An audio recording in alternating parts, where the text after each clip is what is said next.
Hello, everybody. Welcome back to Discussing a Murder after Discussing a Murder live. Um, Hope everybody's doing good out there. Been trying to keep up in the chat a little bit here. Seeing that Shandy was, I think he was first. He gets the top Crow Award for being first. JD, nice to see you. Maz, JJ, thank you guys for following over from the premiere. Bob, of course, awesome to see you. And Gloria is in the chat. Awesome. Colette is in the chat. Katie did it is in the chat. Colette, nice to see you. Andy D. Oh yeah, nice crew in here today already. Okay, I think that's it, but I'm sure more people will join as we continue to talk. You know, we were just kind of getting warmed up backstage, kind of talking about things in the case and just kind of shooting the shit. I guess I introduce you guys first, just two of you here with us. First, I'll just tell everybody, I think Kath decided that she's just going to take a vacation. She's just, so let's wish Kath a great vacation. I kind of jealous. I think we're all a little jealous. We wish we had our feet up in Bali, getting a massage and cheap tattoos. It sounds like a pretty cool time to me. So anyway, we will wish Kath a quick return. But Jack is here with us. How you doing? Yeah, it'd be nice to. Yeah, I'm doing good. It'd be nice to have some drinks with little umbrellas in them and that kind of thing. Tanning on the beach instead of it being 25 and blowing snow. So, amazingly enough, a lot of our snow's gone. I mean, a lot of our snow that we got the other day is melted. There's still some back of the house where there's a lot of trees and stuff. But so, yep, doing. Turn springish, starting to melt. Well, it's been 30ish, 40ish, relatively clear, partly cloudy, that kind of thing. Beginning to kind of come out of winter. But I think we have actually a storm headed our way, but I haven't actually looked too far into that. Somebody said something about it. So as long as it's snow and no ice. I had to get better sunglasses, Yeah, listen to you. As long as it's snow and no ice, I don't really care because I know that spring will be here soon enough. As long as there's no ice, I'm cool. Basically, absolutely. Just you can't have those icy roads. That's nonsense. Well, but and it does so much damn damage, man. It just tears tree limbs down. It tears trees down, and it does it. I just always had bam. this idea. Now I know it's expensive, and I know that this sounds like I'm Franklin Roosevelt or something. No, I'm FDR. But couldn't we bury the power lines, and then when the snowstorm came, it wouldn't knock the power lines down? A lot of power lines here are buried. A lot of them here are buried. They are. Yeah. Yep. So I think we should move more towards that. Like, as next time they break down, okay, we're not gonna do anything today, but next time they get knocked down, we'll dig a trench, and then we don't have to do this again. You know what I mean? I totally agree. I'd be all for that. So anyway, but I'm not in control of things. One thing I am in control of is this podcast, so I get to decide to invite or to welcome Kelly back. Hey, Kelly. Good morning, guys, and everyone in chat. So I might not be sitting around a private pool sipping cocktails like Kath is in Bali right now, but I have a day off from work, so for me, that is the win in itself. It is a win. Super big win. Huge win. That's awesome. Love it. Yep. I feel good today too. Yeah, so what have I been doing? What have I been doing on my day off though? Well, house cleaning. So maybe it is a fail and a win. But either way, we're here. Let's get talking. Yeah, absolutely. We got a couple things to talk about. We can't forget the Brian. We're missing Brian too. I mean, there's an outside chance that he could come in and join us, but his basically, I think his mother-in-law decided to have a birthday on the same day we have a live. So how selfish of her, to do that. So otherwise, Brian would join us. I hope you guys get my humor. Nothing against mother-in-laws, of course.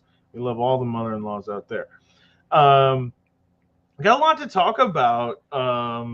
I guess the Jody calls are on the tip of my tongue. But before we hit that, if there's anything, you kind of let us out of that episode, Jack, in the premiere because you left with some readings and about Brendan and how Brendan and just a reflection on that last episode. If you guys had anything to say before we kind of move on into pictures or talking about the Jody calls, if there's anything that you're still thinking about.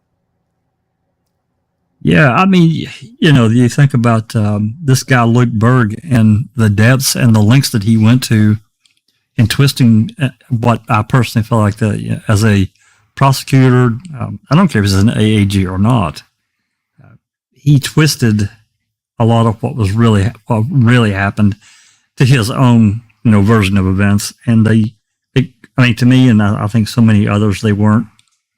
Of course, it all depends on your goal and what the ultimate goal of this body, this on bank, what was their goal? So, playing by their set of rules versus how I try to think of as the reasonable man, the reasonable person in the legal system. I don't know.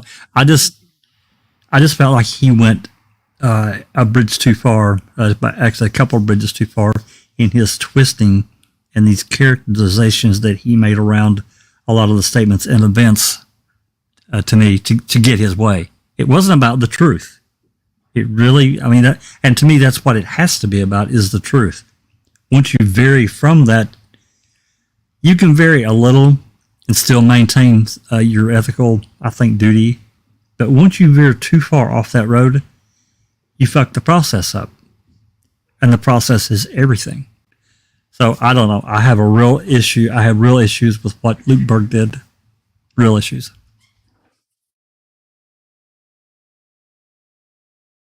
Yeah, it just seemed, the part that really stuck in my craw, if you would, is how Judge Hamilton really interrupted that other judge. And it was just a minor thing in the chat and when we recorded, but it's really kind of stuck with me because she was in the middle of a line of questioning. She was interested in talking to him, and he really did interrupt her. And I just don't think that bodes well. You know what I mean? Like, he's trying to push his point, and I don't know. Right. It bothered me. It bothered me. There was, the other thing is the moving of the goalposts with, well, they didn't do anything wrong.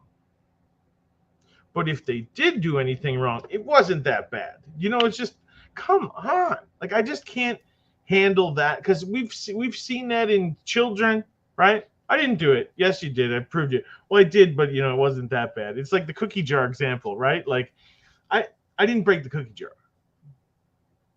But if I did break the cookie jar, it wasn't that bad and I didn't eat the cookies, right? So you keep moving the goalposts, and that's the stuff that the judges should have picked up on. They should have said, hey, man, which is it? They did or they didn't?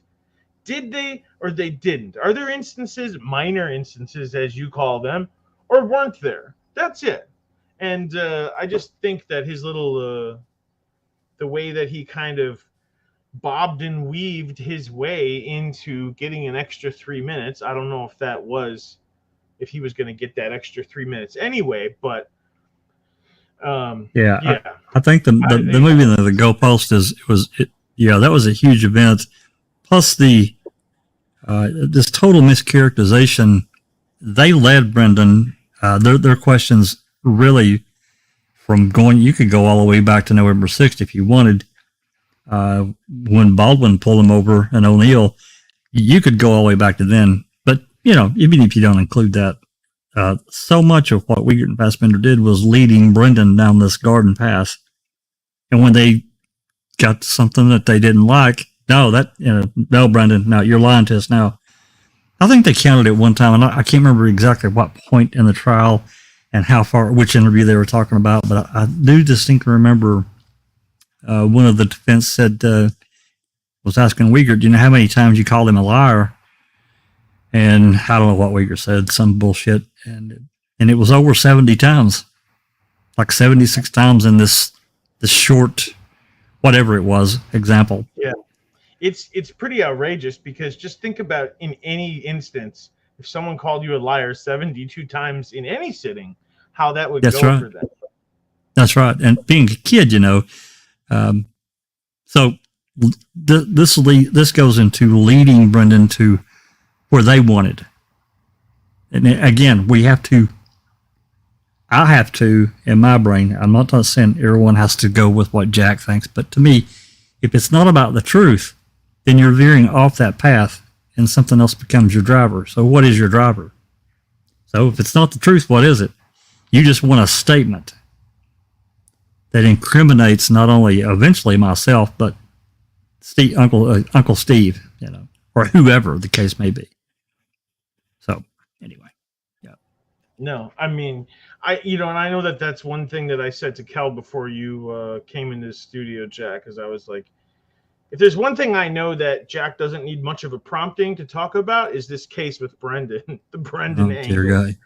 And, so it's just we could rehash it forever and find new, and I think we do, and I think we need to. Why we do what we do, right, Jack? Is because we rehash it and we find a new understanding. That's right. That's right. And and it's to for the new folks that come along, we've had several newer people. I know that showed up in the open mics and so forth, and so there are new people that are coming along that have never watched MAM, and they're interested in the case. So.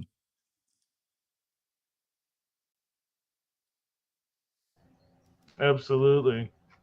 New people. I think I saw new people in the premiere, some names that I haven't seen, possibly coming through from Foul Play. But anytime we see new people in the space, just, it's a welcoming space for everybody. There's no admission at the door. There's no purity test. I'm not going to give you any pointers of, how you should act or behave. Like, this is, we're an open discussion forum here. Sometimes we even bring people in from the chat. I know Bob has been on live with us before, so when it's pertinent and it feels right, like, sometimes we open it up to others as well, and that's always fun. So you're not going to hear any of that kind of stuff from us. We want to continue to rehash and talk it over and find and come to a better, clearer conclusion. And just on a personal note, I really feel like with Discussing a Murderer, we have accomplished that, because that's what I set out to do, and that was to get a clearer understanding of the case. We can all go through it together, and I don't know about you guys, but if we just had our year kind of anniversary, and I'm still kind of buzzing with that. But like, looking back, like, I think it's helped us, and of course, what you guys do at Foul Play. But I have such a clearer understanding of the case where I was starting from episode 1. Oh, absolutely. I have to agree with that, because to me, the understanding of the case, because the problem, as we've talked about many times, is we have snapshots, and a lot of times they're very short snapshots of periods of time in real time of back then. So you're trying to put all of these different snapshots together, these pieces of this, as Kel calls it, this puzzle, to create a better understanding of what was really going on.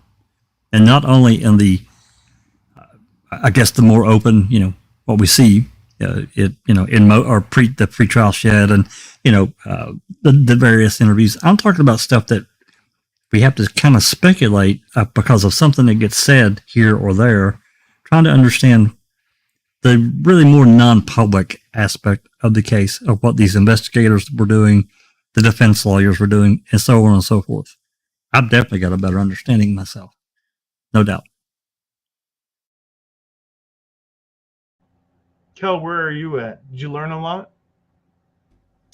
I think I learn still every day, every time we go through it, no matter how many times I watch Making a Murderer by itself, even in whatever atmosphere I'm in, whether it's with family, whether it's just by myself for like the researching purposes, I still will watch it and have new details jump out at me that I didn't hear before.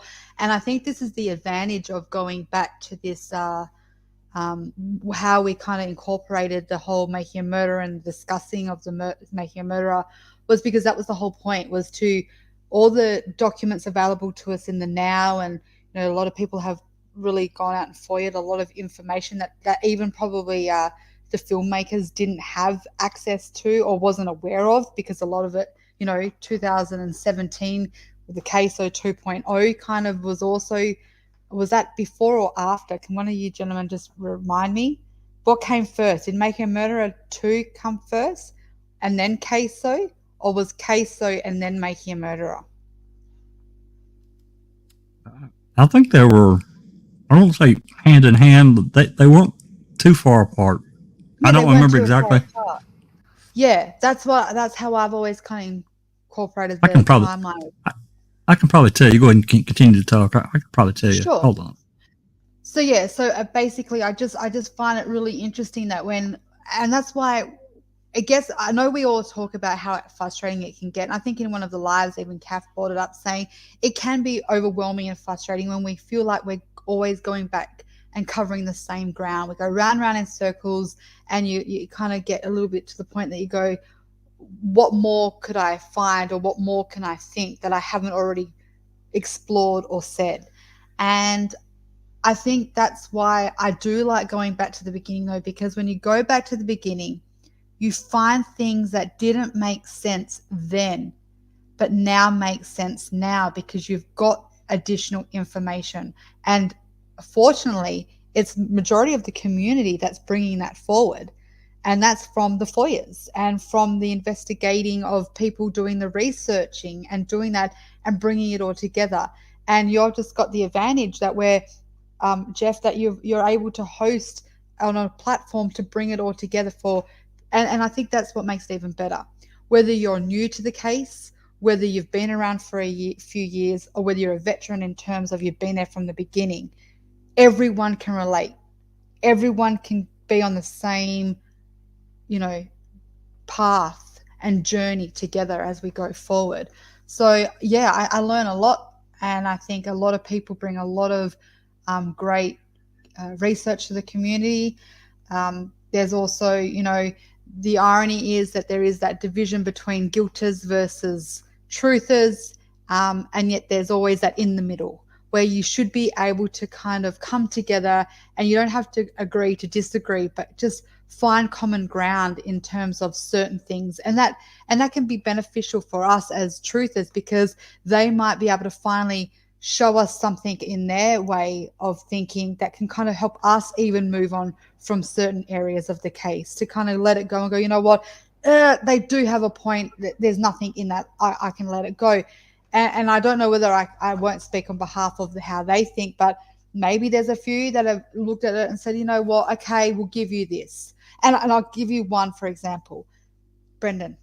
A lot of them will say, okay, we believe Stephen Avery did it, but yes, we're not sure on Brendan. Or at best, they'll say Stephen absolutely did it, and poor Brendan was roped into it, and even we don't feel like he should be prosecuted for something that he was just as much as a victim. So that's what I mean in terms of that balance. So yeah, it's always a pleasure to work with everyone in the panel and obviously in the chat. And yeah, I've learned a lot. I have an answer for you, Kel, to your question. Which came first, the chicken or the egg? So, and which one was it? KSO 2 was basically began in August of 2017. Mm-hmm. August of 2017. And Making a Murderer Part 2 premiered October 19th, 2018. Right. So now that I'm thinking back about it now, the reason that they did KSO 2 was in direct relation to Kathleen Zellener's post-conviction relief motion. So yeah, it was earlier. If I'd have thought about that for half a second, I would have had that answer, but I didn't. So a year and 2 months apart, basically. 14 months. Yeah. I thought it must have been something like that because some of the questions that when you see the ground cover in Making a Murderer 2 is kind of what you see in KSO 2.0, where they kind of lead between what was said. Like I could definitely see that there was like a hand in hand in it. I just didn't know the actual age gap between what came first. So thank you so much for finding that. Absolutely. Go team, go. Love it. So, usually on these lives, we talk a little bit about the episode before, some topic that's on the tip of our tongues, and then we have some picture time. So, I think the issue, or audio time, whatever, the issue that we've been talking about is these Jody calls, Jack. These are really interesting. I only got I listened to some of what you guys presented yesterday and maybe the day before. I don't know. It's all blends together. And I know I listened to one of the calls individually, and I have to say that there were some funny parts, and there were some nuggets in there too, though. There were some nuggets in there too. Yeah, you have to look at. I mean, for myself, because I look so much into how much they went after Jody, I see it probably maybe differently than other people, because you have to remember, for those that don't know or knew or really haven't considered it, within just a few hours of them finding the RAV, they went to talk to Jody on November 5th, 2005. And she wasn't even, she was in jail when all this shit happened. So they reacted on her pretty quickly. And over the course of, actually, I can probably share a document to give this a little more credence here. What the hell did I do with it? That is, if you want me to. It just take a second. I promise. I think I've got it right here. Jody Stokowski. Okay. All right, let me share this.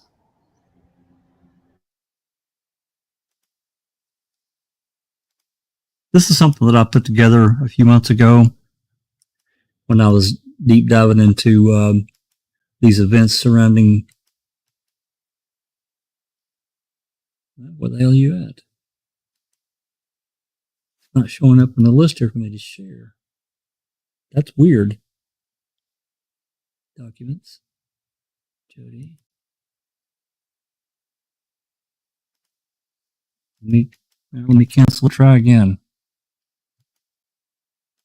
Share. Help me. Hey. Okay, that is so strange.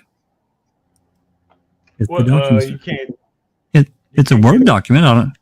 It's not showing up in the list for something for me to share, which is weird, because normally the StreamYard, it'll let you share pretty much anything on your screen.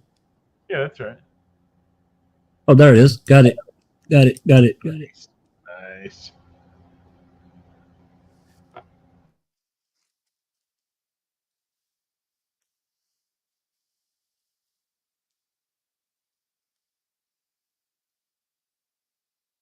Once this pops on the screen here. Okay.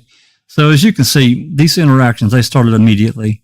And I tried to separate it. I didn't get really too detailed. But you can see which law enforcement agency went to talk to her. And there's actually a phone call. This one on the 5th. And I think it was Bessler. I think she's just an officer. I don't think she's a detective. But there were conversations she had with.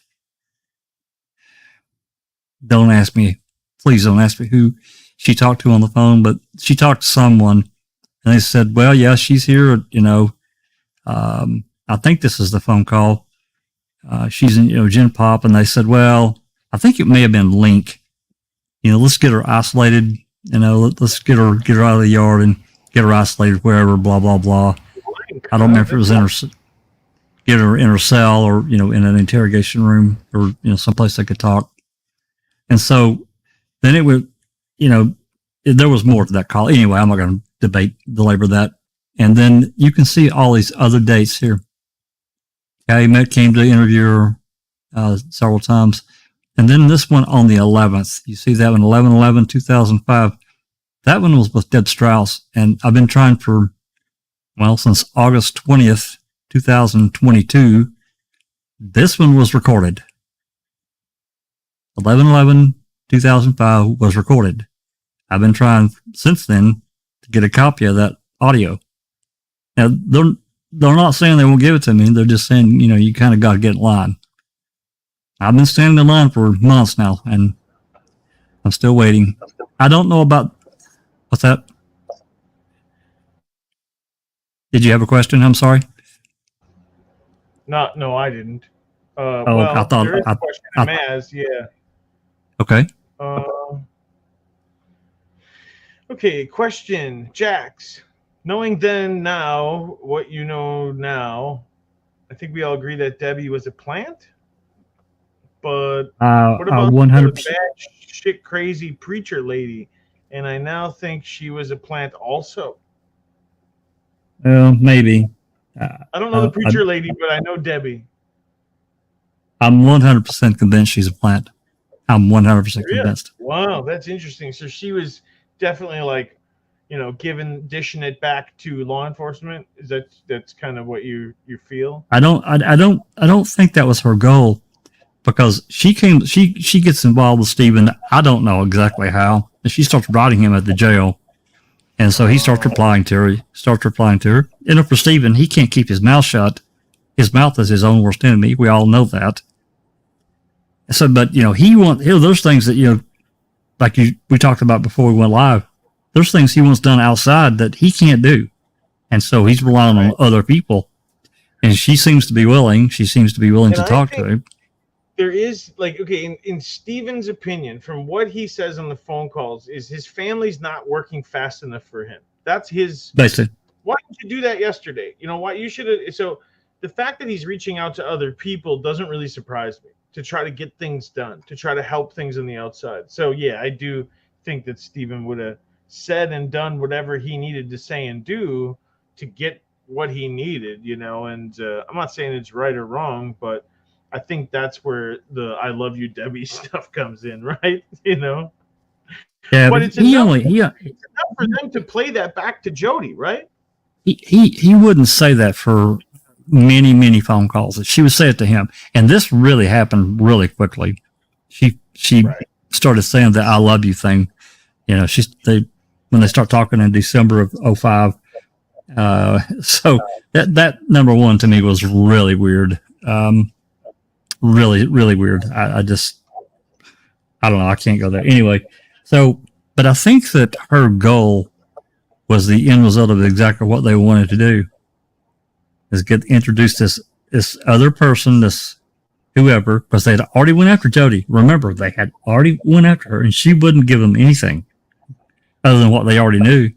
They'd been, they'd had a tumultuous relationship anyway, as Doc put it, fire and ice, fire and gasoline. How you want to, you put it together. If you put, Jody starts drinking, she gets really obnoxious and stupid. It pisses Steve off. They get into a fucking fight. It's anyway. So ultimately, I think that they did this to, again, this is speculation, guys. Please understand this. We can't prove that Debbie was put up by anyone. We can't prove that. I'm just saying from what I see of her and her actions and the end result that she was a plant, because what did they do? They ended up getting Jody out of jail, giving her some cigarettes and soda and, sandwiches and whatever. Yeah, we got something for you to listen to now. Get a load of this shit, and playing these fucking private phone calls between Stephen and someone else to his girlfriend. I mean, I never heard of it. I can't say I've never heard of such, but the goal being, it is. That's pretty effing low. I think about it. I can definitely see it being a strategicness on their level. They want to get her as vulnerable as they possibly can. See why they would do it, but it's as much as low as it is. It's definitely low, and to me, it actually. I don't know how to say it without being. It's so deceptive, Kel. It's so deceptive. It is, and you know what it is? It's the word for me is desperate. They're so desperate that that's all they can rely upon. That they're having to try to cause this rift just so Jody or someone would cooperate with them. That they're that desperate. That's the word. Desperado. I think Desperado. I think additionally, it's extremely desperate. Additionally to that is like the fact that how long is it when you go into jail before paranoia sets in and everybody outside is not helping you or they're against you? No one's, you know what I mean? You got nothing but your thoughts in there, and I think that that's something that also needs to be added. Is like, paranoia sets in or uncomfortability sets in after a month of being in jail or whatever, and you're just at a vulnerable stage as well. Like everything, might seem to be against you. The whole world might seem against you if you're stuck in a jail cell. You know what I mean? It's not a happy experience, right? And for them to come in and to manipulate anyone, frankly, not just Jody, but anyone in this manner it's outrageous to me. And I don't know how is this policing? How is this investigating? Because that seems like you're trying to draw a response out of someone. That's not an investigatory thing. That's, I want your reaction, right? That's like, well, I'm actually gonna cause your reaction. I'm gonna drive the reaction for you. Yeah. It's actually even worse. So they go through this whole maneuver. Of course, Stephen finds out about her going to talk to these cops. Of course, he's furious and pissed off and mad. Now, yesterday there was 2 or 3. I can't remember exactly now. For those that don't know, I know that you guys know, but for those that don't know, because after, of course, when Stephen got arrested, Jody and Stephen couldn't call each other because each were in the jail, and that they wouldn't allow you to call another inmate. So Stephen would call Dolores on one of her phones. Jody would call Dolores' other phone, and she would put the phones together, and they could talk. You have to think about this, folks. Like, this is happening everywhere. Like, people are doing this all the time. You know what I mean? Like, not all the time, but for people in prison, like, I mean, this is what Ma had to do. You got to do what you got to do. Put the 2 phones together. I mean, it sounds ridiculous, but it's got to get done, right? So anyway, Jack, sorry, I didn't mean to interrupt. I just wanted to slip something in there if I may, Jack. So it kind of just goes hand in hand. So as you go along, if you don't address it, we could kind of loop back to it. But like you said, they were in jail. They couldn't talk. This is what I was thinking about the other day when I was actually listening to you guys yesterday, and I was doing a catch up. Didn't they get in trouble for passing each other and looking at each other and got charged or something because it was breaching some kind of rule? So my question is, these officers could have been listening to this and hearing that they were doing a formal communication, yet they don't act on that, but then they will charge them or get them in trouble for something that they can't control, and that's passing each other in a vehicle and smiling at each other. So did that apply here? That's basically my question. When these phone calls were happening, was there a non-contact order in place at this time and they were breaching it? That I don't know for sure about that, Cal. Never thought about that. Yeah. But it is funny that, along with that, the phone calls, the all these times that investigators had her in talking to her, and then later on, they told her you can't have anything. When she gets out after March 6th, they tell her she can't have any contact at all with him as part of her probation. I never heard of such. Not for drinking and driving. Right.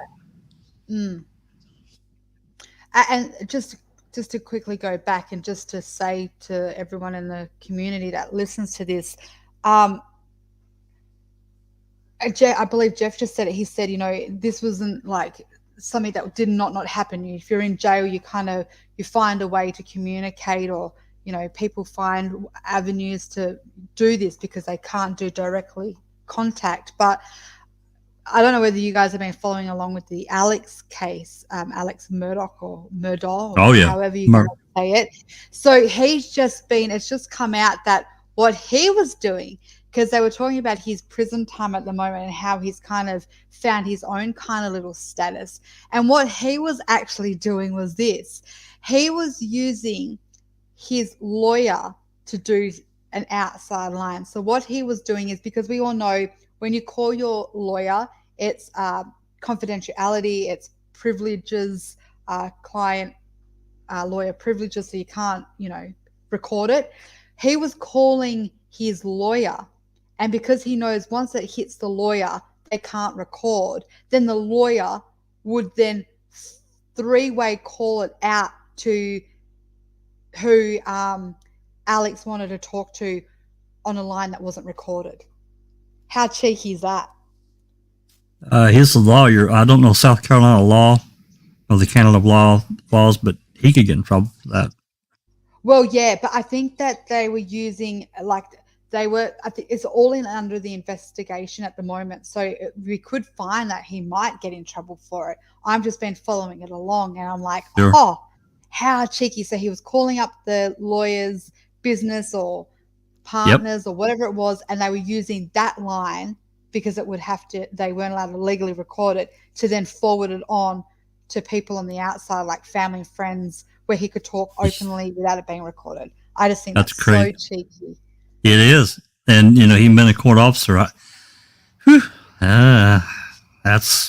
don't know. That's shaky ground to me, but I'm not a lawyer, so.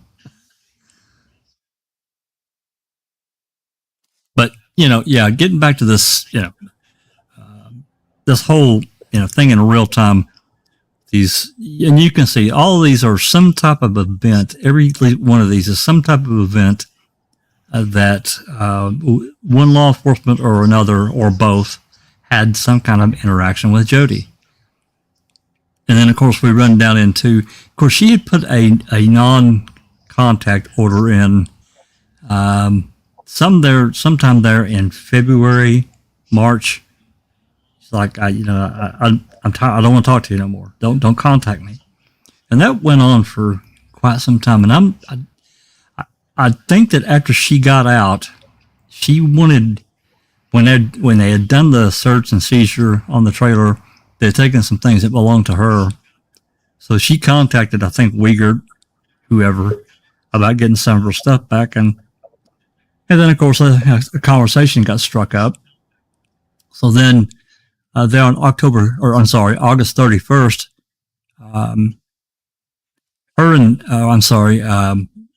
Fassbender and Wiegert went to find her. She was living at a little hotel. She tells them she doesn't want to talk. Anyway, there's some more interactions. And then the one on 9/13, they did an interview. Her lawyer was there because she had told them the week before, okay, I'll speak to you, but I want my lawyer present. Again, she's living at this hotel. So anyway, this goes on till the last report we have is January 30th, 2007. So basically, the entirety of the investigation, there's some gaps, obviously, but they're talking to her. They interviewed her probably more than I feel certain more than they did Brendan. I mean, it's interesting, though, just like the frequency, she wasn't there. You're right. She wasn't. That's right. She was in jail during this whole crime, everything. So what are they investigating? Character stuff about Stephen. That's how I feel. That's right. They're trying to dig up something that they can twist and use and manipulate. And I just want to take the opportunity before we keep going to invite and welcome Brian back. Brian, you made time. Thank you. I did. I had to leave that birthday party, but it's all good. And you're talking about Jodi, which is awesome because I actually know Jodi. It's craziness. And that because they went out they thought they had her she had a better view of the fire from her jail cell. I don't get it. They, attacked her from day one. It's crazy, man. It's absolutely crazy. Well, I know this is a little bit our league to where we're because we're still in discussion, but I want to bring it up now while we've got everyone here, and I just dropped a little bit of it in the chat, but there is a part that she says something, and it is triggered me to the point that I'm like, what in the fuck is she talking about? I don't know whether everyone caught it, and I think it was even Jeff Jones that tipped it off to me. I believe it was on the 26th of February. And you hear her talking to Chuck. It might have even been, I think it might have been the actual visit, the contact visit. And she says, and I quote, They know I'm hiding stuff. They know I'm hiding something, and so do you. And Chuck's like, what are you talking about, basically, though? Yeah. You know what I mean? What do you- And he's she's like, like- well, whatever. But I think but Chuck's just here's smart the enough thing. not to say anything. But Well, that's also, but how would she have any knowledge if she's in prison? She couldn't. She couldn't have any knowledge of any crime from prison. Like you said, Brian, what is she got a good view of the fire from the prison cell? You know, I mean, it's basically that ridiculous. And to visit that many times, it does show desperation, you know. And I think, to go back what you said about Kel, about that part in the call where, you know, and this is the other thing too, where I bring in a little bit of hint of paranoia, right? Where they've got her so wound up and so like, we know you're hiding something. We know you're hiding. What am I hiding? You know, I must be hiding something. They're convinced of it, you know, and hiding something is past problems in their relationship, things that we've heard about Marie or other rumors or other stories that they could use. I think it's simpler and harder. I mean, my personal thought, can't prove it, obviously. This is just an observation. Because they know about the events that were reported, I think that their goal was to say, oh, there's more that happened. You're not telling us. Right. Speaking of, well be. And then he becomes angry in a phone call. I mean, rightfully so. He's like, you told him about that. And she's like, it's written down in a report. How am I going to deny that? oh yeah, shit that happened at the racetrack. Yeah, I mean, they obviously knew. That's exactly right. So she's not betraying him. She's not betraying him when she tells the cops something they already know. Correct. And, you know, and for Stephen, again, this frustration level, he's saying you shouldn't be talking to him anyway. Of course, Dolores is just really pissed at her because she's talking to him. But, you know, for Jody, you know, her addiction is so bad. You know, she's stuck in there. She can't smoke. She can't drink. So this is a little pleasure thing, I think, for her.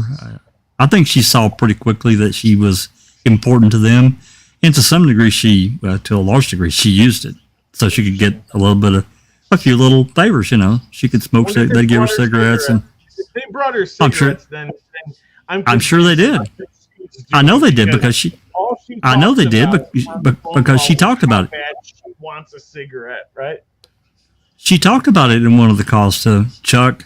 I think she said, I got to have a cigarette today, and it was a long too, and it was good. And I'll just put this scenario. You're in prison. You don't know when you're going to get out in a few weeks. You really want a cigarette really bad, and you got these investigators who are offering you cigarettes, and it gets you a chance to get away from all these other crazy inmates, right? Like, it's not a hard decision for me. I'm going to go talk to these guys. They're going to give me a cigarette, and then I'm going to tell them to go piss off, you know? Like, right. Right. I mean, there's even the underbelly of the world that we don't usually talk about, but I think that's the cut and dry of it, if you ask me.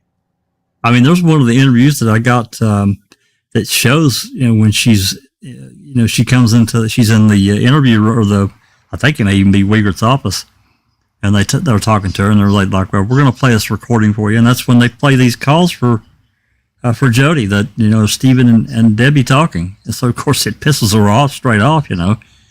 I don't know. I have to agree with Kelly. I think it shows a real desperation on their part to try to get it. This serves two purposes or more. Number one, it pisses her off. Hopefully, in their minds, I think to a degree, she's gonna just get so damn mad. She's gonna say whatever as far as a character assassination kind of thing. Number two, even if she doesn't say anything, it could potentially strip away an outlet or someone for Stephen to talk to, somebody he clearly cares about. Again, it's more isolation for Steve, which serves another goal for them. I have to agree with that. I think you summed that up perfectly. It was the more like if they could get her as vulnerable as she possibly could, that she would, out of spite and revenge for being brokenhearted in a sense for this portrayal of him speaking to another woman, they could have had her as a character witness to have her up on the stand, potentially saying that, you know, there's been incidences where he has strangled me and kind of laid down the foundation that he has violent tendencies towards women when he doesn't get what he wants. I think that is always been my opinion of where and why they were using Jodie. They wanted a woman in his life to be able to show that Stephen tries to have control, a woman that will come forward and say he's violent and he's aggressive and he takes what he wants when he wants it, because that is the kind of that's the kind of alibi they were setting by saying it was like a sexually motivated crime on impulse. And I think they wanted Jodie to be able to say that he's impulsive, he gets angry, he snaps, and he choked me out, and he forcefully makes me do such acts against my will. And I think that they thought if they could get her there by manipulating her emotions to turn on him, they could have that. Again, he got so damn mad. He said he's going to set me on fire and burn me up. Oh my God! Yeah, Yeah.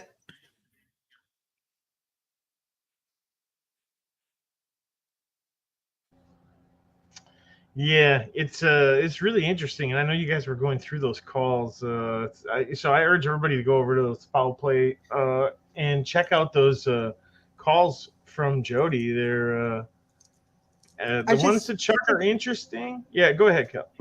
I just want to ask Jack: have you, because you're still going through them as a team and airing them, have you listened to them, or has anyone in the team isolatedly listened to them yet and just kind of reviewed them already, and have they come back and said there's some more interesting things happening, or is there any kind of, or is it all like you need to listen to it anyway to kind of get a feel?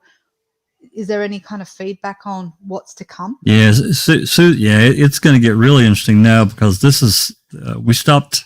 There's several calls on the 27th, which of course we all know is the day that they went after Brendan, and then Fox Hills that night. So I haven't personally. I just haven't had time. But Susan has. She's listening. I don't know how far down she's got. She's got pretty far down, but it's going to come out of what, at least in part of what Jodie was doing. And I don't mind telling you. I mean, at least there's actually several things going on. If you guys remember, I think it may have been in one of the calls last night, and even I think it was in one of the calls last night where her and Stephen were talking, or this may have been somewhere else. Nonetheless, Stephen knows that she's talking to the cops, and they're saying, and things are. I'm sorry. Let me back up, because I'm getting my wires crossed. Stephen knows that Jodie's been talking to them, and that information has somehow been shared, and he's blaming her. But what she's doing, if you noticed in several of these calls that we got yesterday, or that I recently got, she's letting Tori, her friend, her cellmate there, talk to Chuck too. So what she does, she says, when he accuses her of this, she says, "Oh no, that was Tori that told Chuck." When in fact it was actually Jodie that did it. But she's blaming Tori. And that's the reason she fucking did it, is because she wanted that deniability. And there are other things that come out. She won't see, remember the Ford F-350 black truck that Stephen has? She wants that truck. And Stephen, I think, in one capacity or another, has promised that truck to her. She wants it, and she's scheming to fucking get it. That's another thing that comes out. I don't know I can't remember. Susan has told me, some of it, this anyway, but I can't remember the intimate details. But there's more coming. So that's all I can tell you. Excellent. Yeah. Scheming and, all this bullshit. And, at the end of the day, guys, Teresa Halbach lost her life, and the shit's going on the side. It's crazy to me. And a lot of it, again, Like, This is everybody's out this for is themselves, right? Again. well, this is prompted by what the cops wanted. They're trying to turn Jody against Stephen and cause this big fucking rift. So who knows how much that prompting did to create some of the, well, I'm sure it created some of the problems. Now, of course, the thing about the truck, she probably wanted the truck any fucking way, but anyway, yeah, there's more coming. Is there anything more about Chris coming by chance that you know about? That I know about personally, I know, but Okay. that doesn't mean much. Like I said, there's so many of these calls. I mean, I can't even tell you. I can probably tell you here. Well, I can tell you total amount without pulling the whole thing up.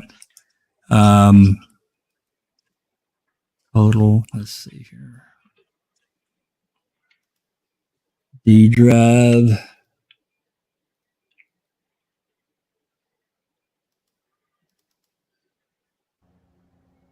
I've got the October. Well, too. She says that there's a call where the preacher lady comes in and she wants to borrow the truck to move Jody's stuff. Interesting. Including the jail visit, which was the first thing we played. There are 78 files. Now, I will tell you, as we found out the last couple of nights, some of these are dead end calls. They're hanging. She'll call and not get a hold of somebody, and she'll hang out. So there's several of those.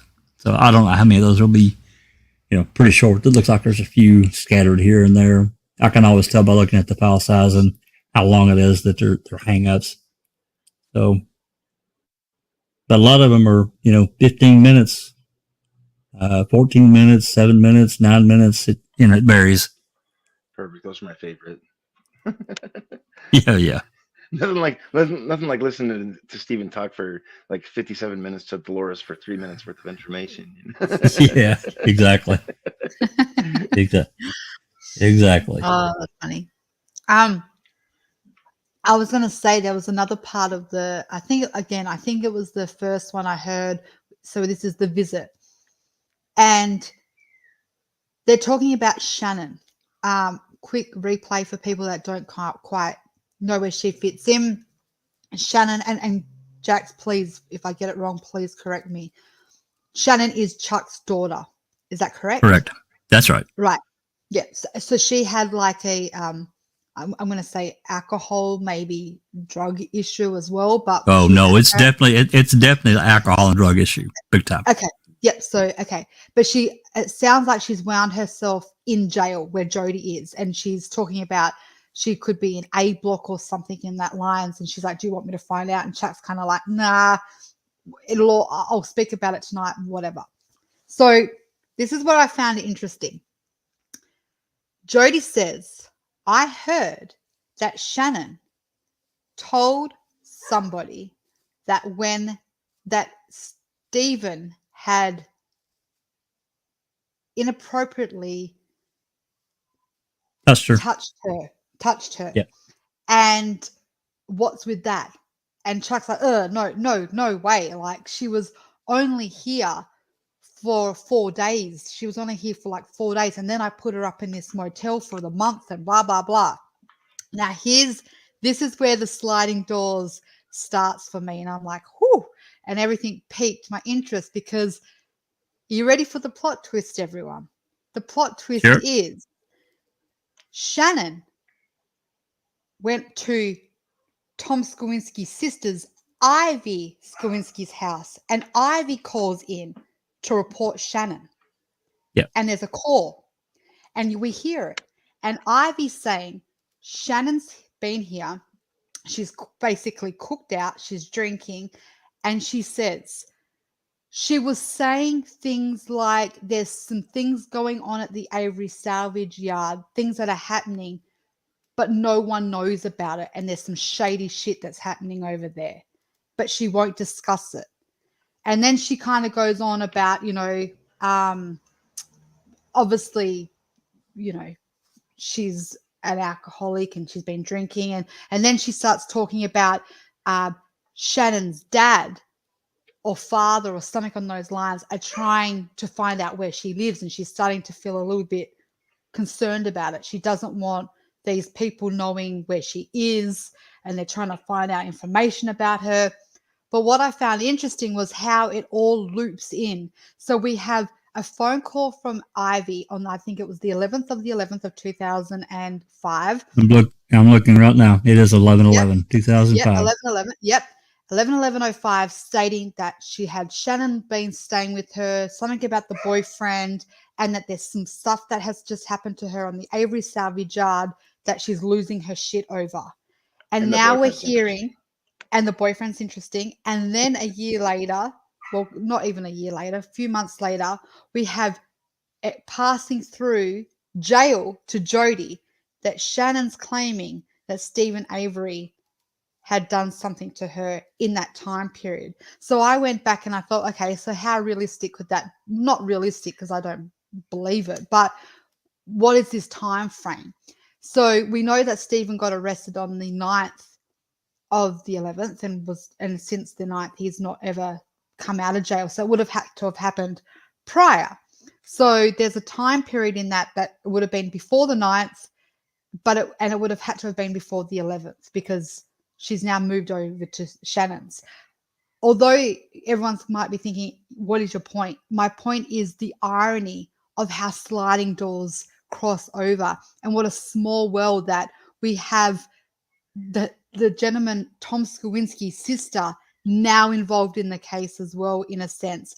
And I don't even think that they followed up on even Ivy Skowinski's call, if I am correct. If they did, there's no report about it that I can find.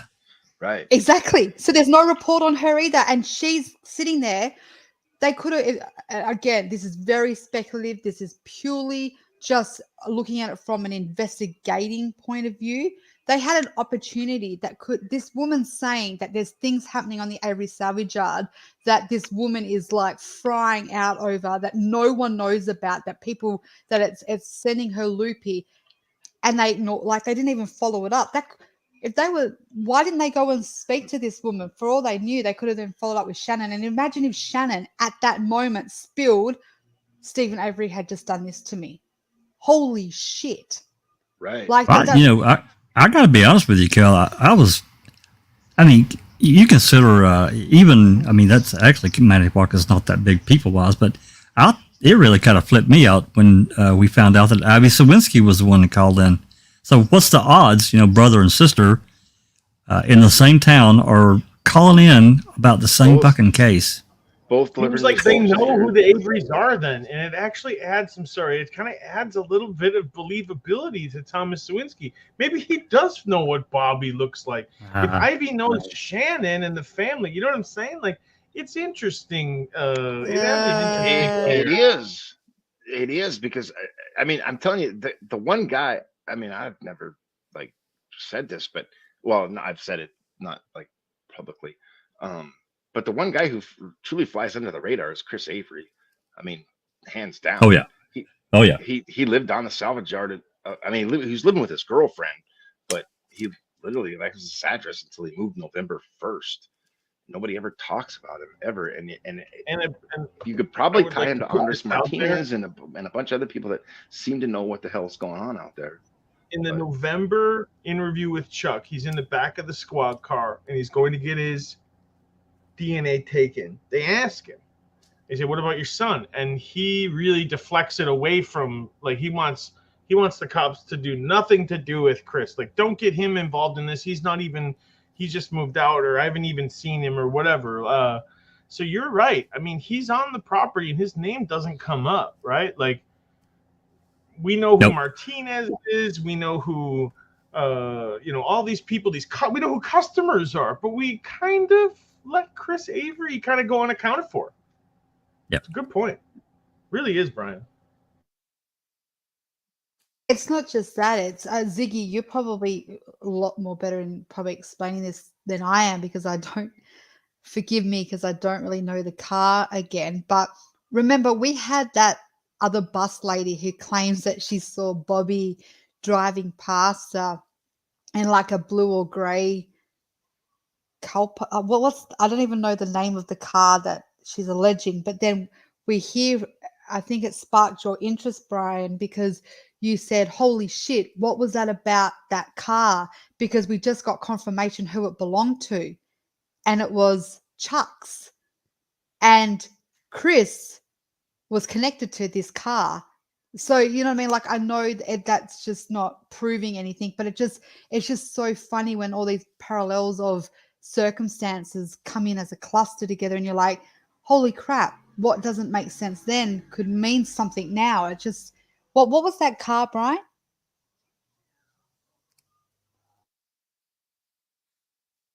He might have stepped away. He said he had to pause for a minute. I'm sorry, what? Remember the car that it sparked your interest yesterday because you were listening to the call. Oh, I believe it was a call or even the interview, and we now have it confirmed that it was Chuck's car. It was like a blue something, Impala. and you're like, that's it. That's what it was. And yet we've got that.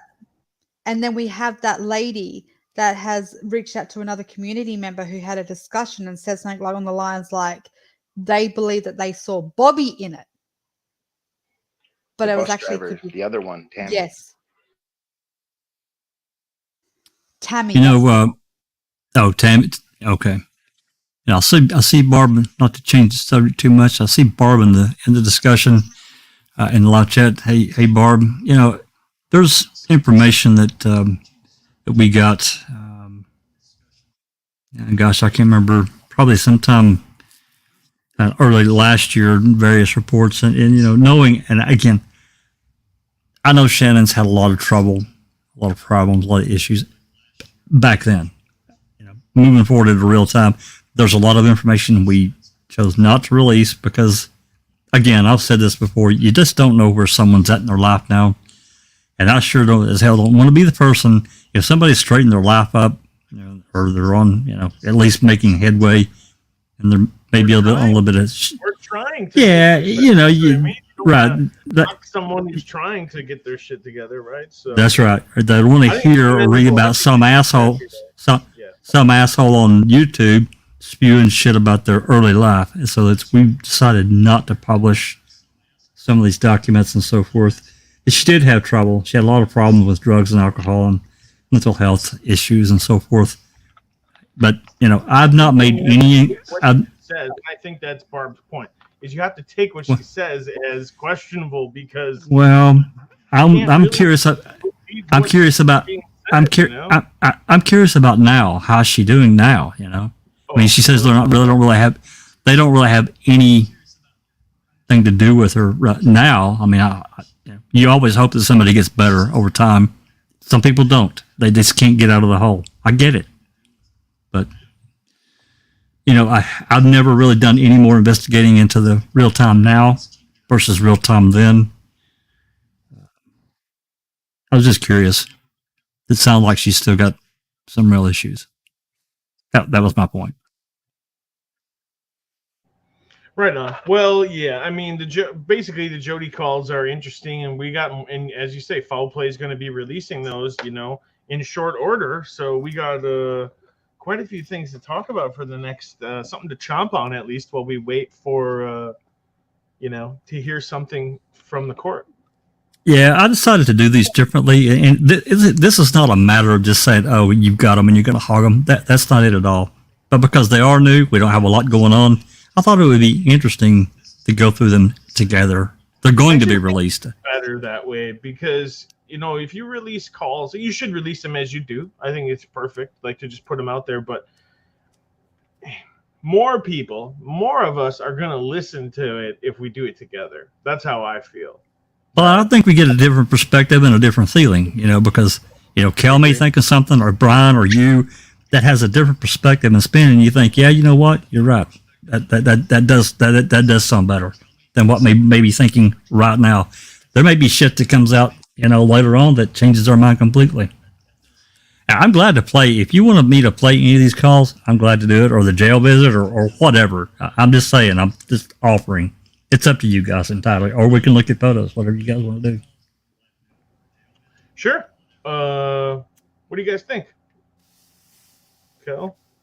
Brian? I'm actually liking the phone call thing. A little bit of I love the picture thing, but the phone call is a bit intriguing to me. So, and just wanted to touch base on people in the chat, and that my whole objectiveness of the whole what Shannon alleged against Stephen was not the actual where I was actually going with it.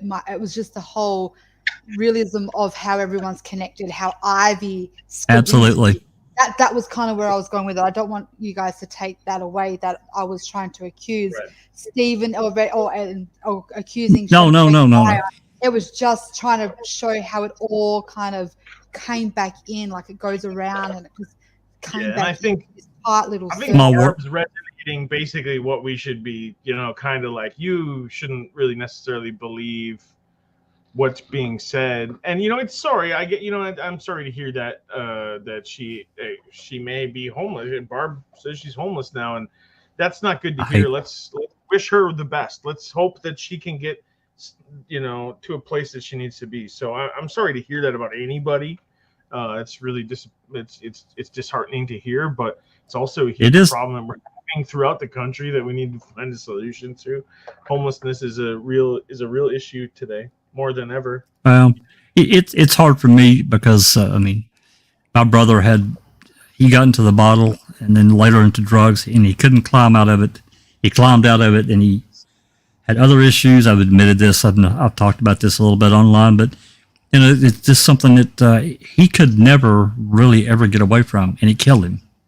And so, for me, no, he couldn't get away from it, and he had a lot of help. He had a lot of extended hands, but that's another reason why I resist. When we get information like what we get, it's like, what, this shit don't need to be out there. It doesn't matter anyway. People have a hard enough time in their fucking life, so I'm not going to publish it. So I hate to hear that, Barb. I really do. And I'm guessing that she's probably had helping hands in her life as well. And she, for her, she's caught up in this vicious, goddamn, mental fog, and she can't get away from it. I understand, but I still hate it. I do. Yeah. So, well, whatever you guys want to do. If you want me to play some calls, we can move right forward from where I left off last night. Because I'm gonna play them. I'm just gonna start where we started tomorrow night, because I'm gonna do another open mic tomorrow night. I'll just start right back on where we left off last night. So, you guys talked amongst yourself for a moment. Let me get this queued up. No, hopefully, I'm happy to see it and go through it. And I think it's enjoyable. The message that I was sending to to Kel and maybe a little bit to Brian too, while I was watching, is like, man, I really wish I could watch this with someone. I really wish.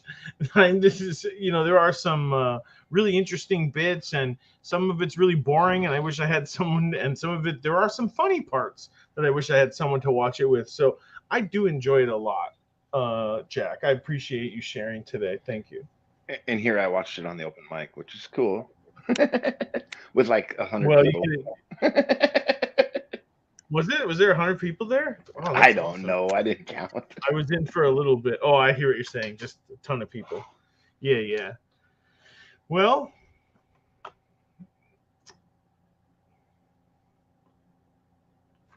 as Jack's warming that up or finding that. Oh, let me just ask Barb. But Chris lived on and off the yard, though, correct? Not Shannon. Chris did. Are you asking Barb? Well, she said Shannon never lived on the yard, which I believe.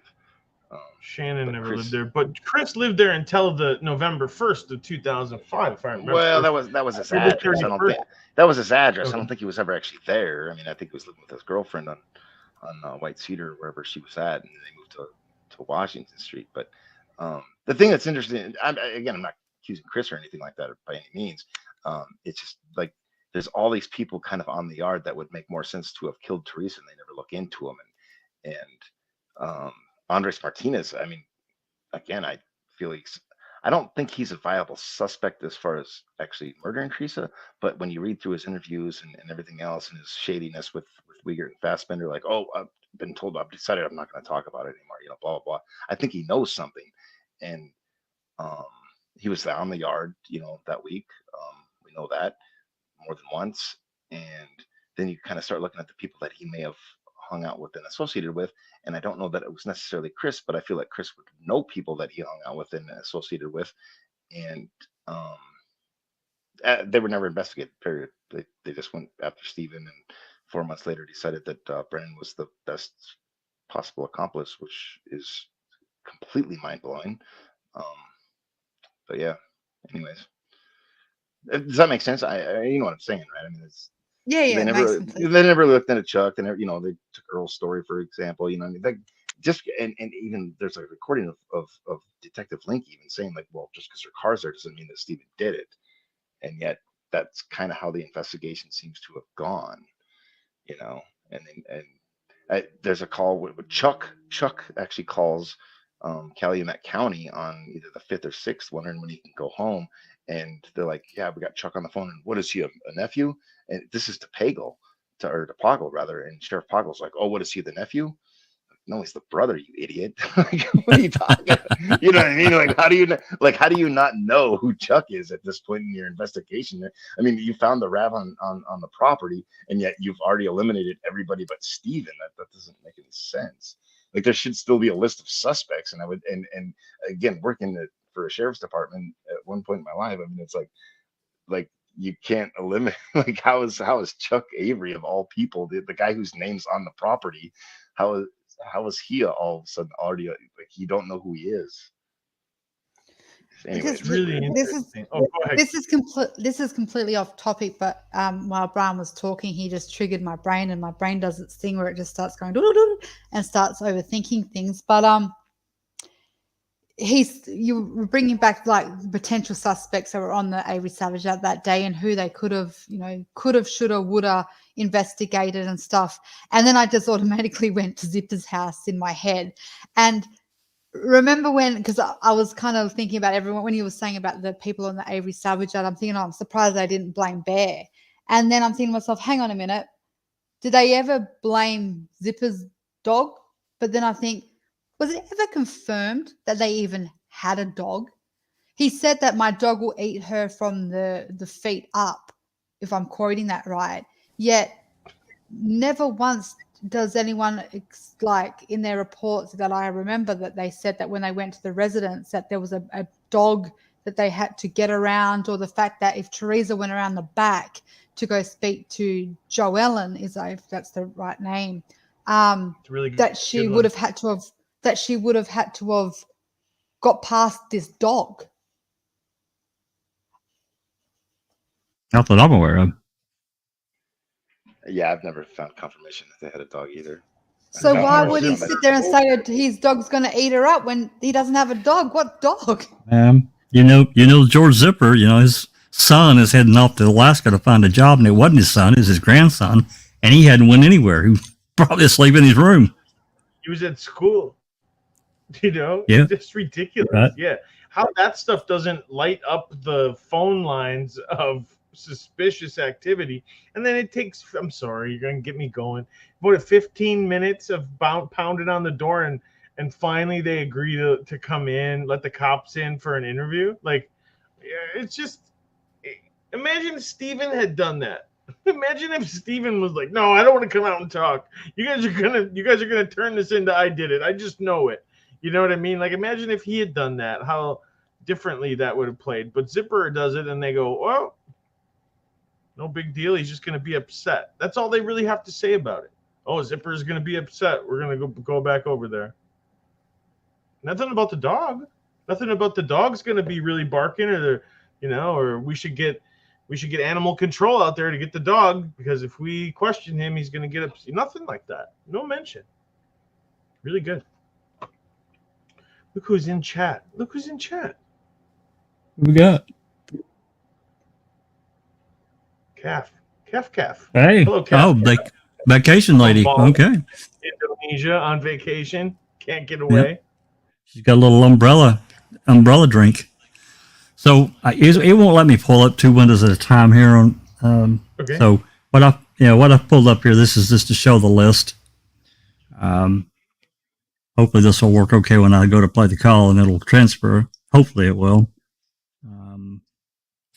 So anyway, this is where we're at. I'm pretty sure that I played the first 2 calls on the 27th. You can see them listed there.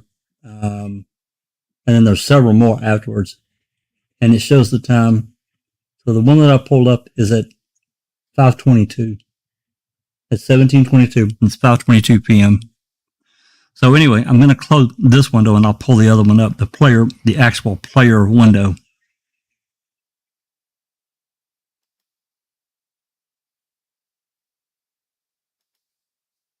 Okay.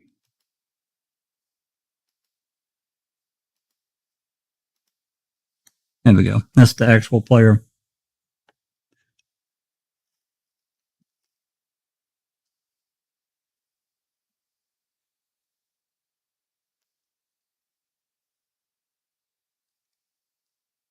So I'm ready to play whenever you guys are ready. I will try to play. Hopefully this will carry. Yeah, You ready? Play it, and then people in chat can let us know if it's too loud or too soft or okay. All right, let her rip. Ready.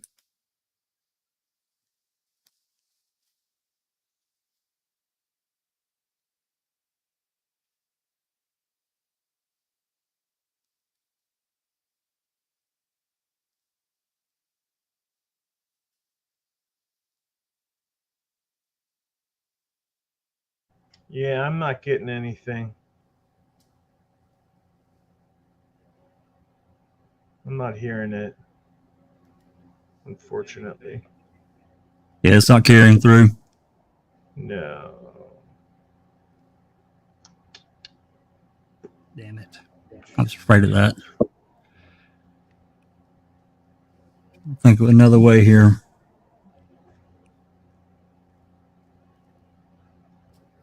Can you just share your, well, I don't know, share the screen? I don't know. Yeah, that's weird. Haven't we done that before where someone else has shared a video? You probably know better than I do.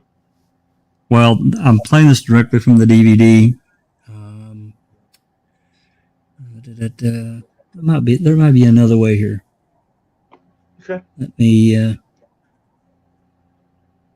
give you a few minutes. Otherwise, you know, we'll figure something out.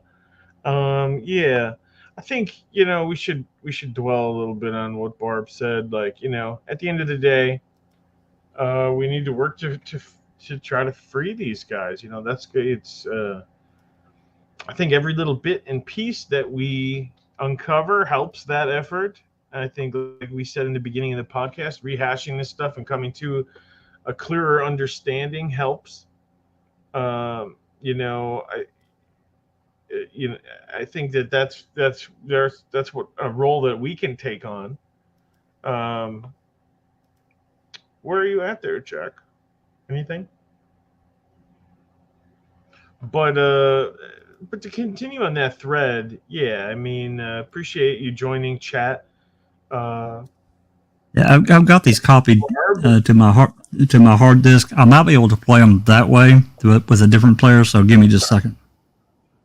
Yeah, no worries. Yeah, thanks for joining the chat, Barb, and appreciate it every time you come in and comment and help us, get a clearer understanding. And appreciate everybody out there in chat. Let's see here, who's dropping questions out there. Oh, Allie, it's nice to see you again. And Case 10.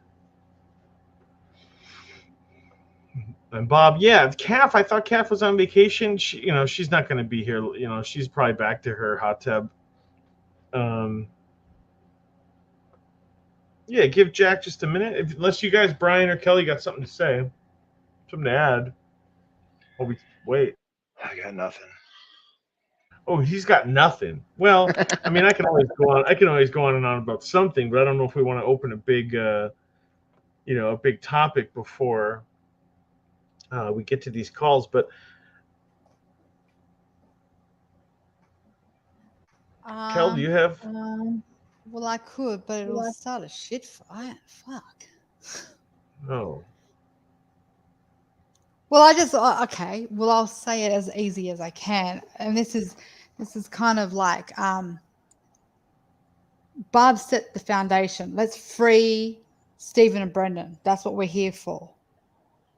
But in fairness, I think that and for her sake, well, not for her sake, but as the whole community's sake, we have to be still always mindful that whatever strategy, whatever lawyer's taking, they're doing it for whatever reason it is to free the boys. And I think that we have to really be mindful and make sure we balance out that that when like KZ puts forward her Denny, just there's nothing, they have not been accused in the law. They still have a presumption of innocence, and that I think it's only fair that we consider that as just as high priority as freeing the boys, Stephen and Brendan, because the Denny that she's put forward could also be just another part of the narrative, and yet is innocent. And I think that's only fair that, you know, if you believe that a family member did commit the crime, hey, I'm not here to change your mind. That you can choose whatever you want. I can't stop you from thinking that. But just remember what you're fighting for, and that is wrongful convictions. Don't fall into the same hypocrite mindset that the state did against Stephen and Brendan without proof. That's all Yeah, we I'll need say. to not to accuse people, right? I think it's a great point, right? If you accuse someone wrongfully, then that's kind of goes against the whole point, right? Like this is, you know, in a broader sense, it's about wrongful conviction. So we do have to be really careful about who we point our finger at, right?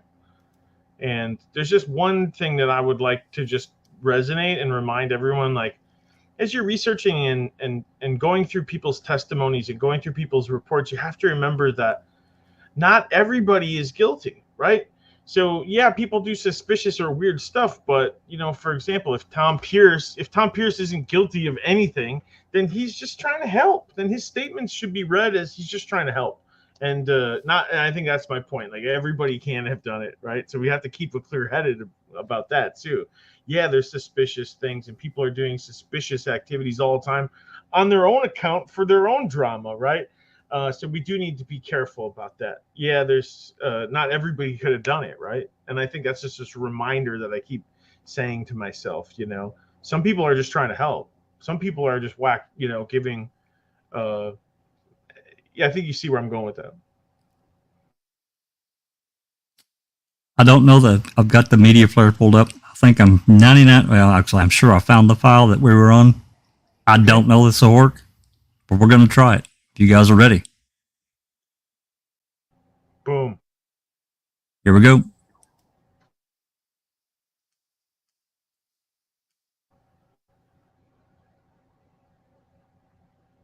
Nothing yet, Jack. Nothing yet.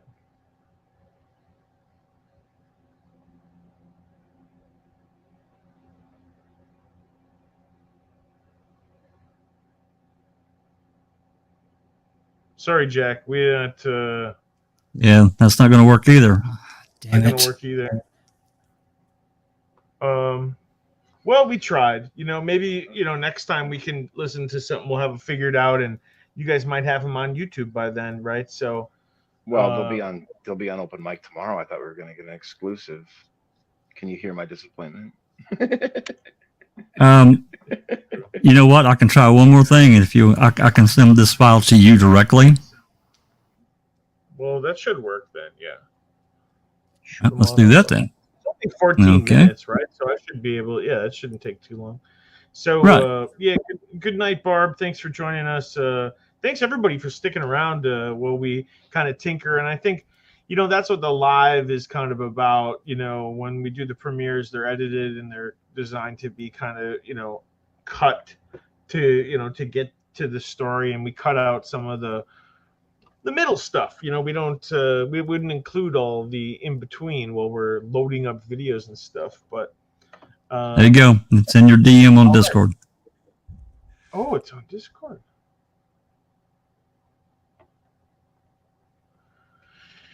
It gives you a live file, so you should be able to play that directly. Yeah, it's coming. I can see it. So anyway, thanks guys for sticking around and dealing with our. Where can I save it here? I guess it doesn't matter. Technical difficulties? It's just more like where do I want to save it, so I don't lose it or I can find it. Cool. Yeah, this call this is should. subject to. You could hear that, couldn't you? Yes, Yep. we could. Okay, so is it going to echo if I play that though? Just mute your mic. Okay, we'll see. I'm going to mute the mic and then I'm going to try to play it. Because you don't need to see it as long as you guys can hear it. Here we go.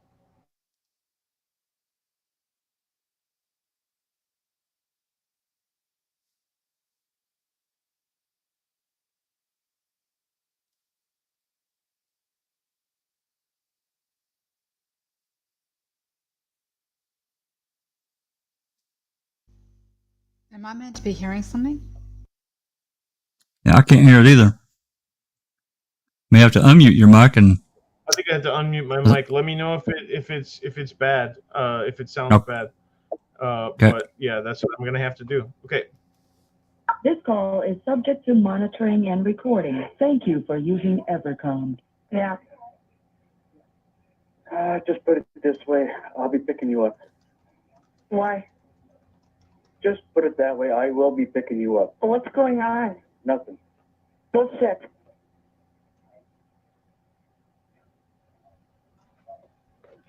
I just found some information out. It's vice versa.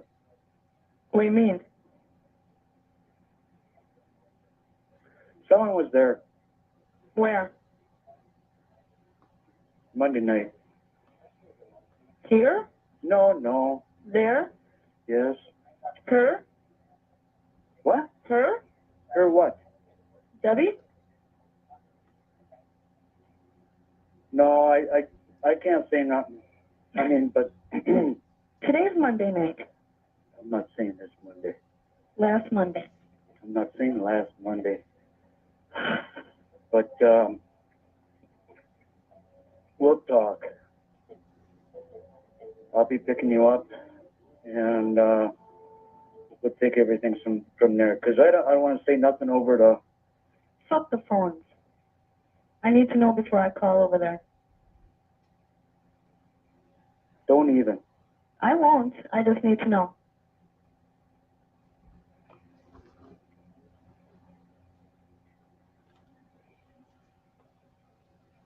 I just found out this afternoon.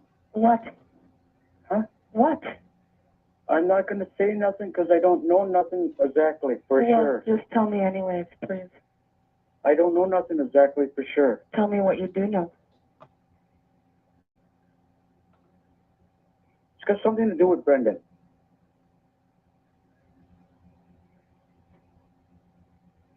Brendan? Yes. Well, then why would you be picking me up? What do you mean? Why are you picking me up? What the fuck is going on? Holy fuck, this movie. Holy shit. Get off the movie.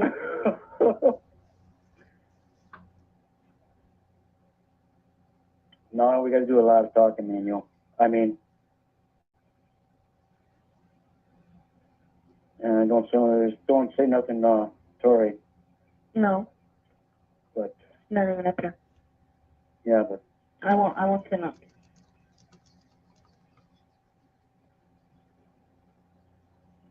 and that would be all up to you if you want to stay with me or it doesn't make a difference. That would be up to you. What's going on? Oh, what am I trying to say? That me and him are done. Yes, Where did you find this out from? and it's got nothing to do with Debbie. Who does it have to do with? Brendan? Yes.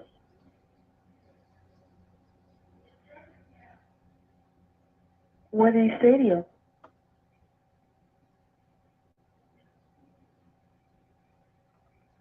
Maybe you should call. I mean, but don't say nothing.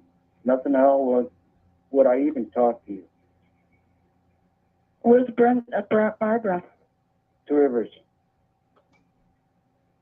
And she probably won't answer her cell phone. What did he say to you? So I know how to pick when I call. They're taking a statement. Who's taking a statement? Okay, okay. They're in Two Rivers. They're taking a statement. Okay. This got something to do with Brendan. What does it have to be with me and him being done? Him being done with me, whatever. Well, are you going to have something to do with them afterwards? I don't know. I don't know what's going on yet. Okay, then figure it out. I can't say it over the phone because I'm not sure myself. He's going around saying that we are done though. No, he's not saying that. He's never going to get out.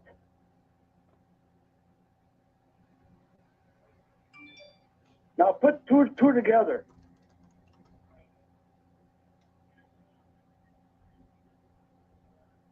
You want to call later? I mean, over there and use the thing, whatever, but we're not supposed to know nothing. And you don't know nothing either. All right. Now are you figuring things out? Sort of. Okay then.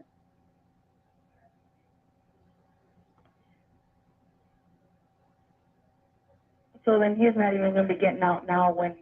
No. Does your mom know this?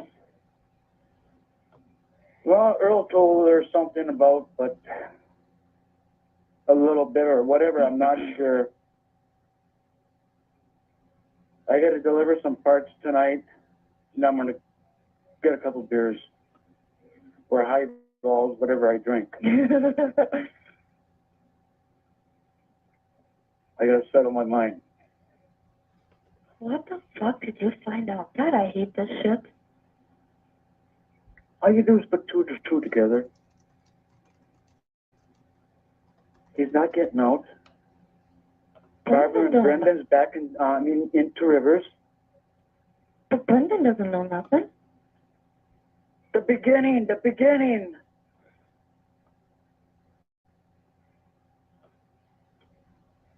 When this all happened, the beginning, right?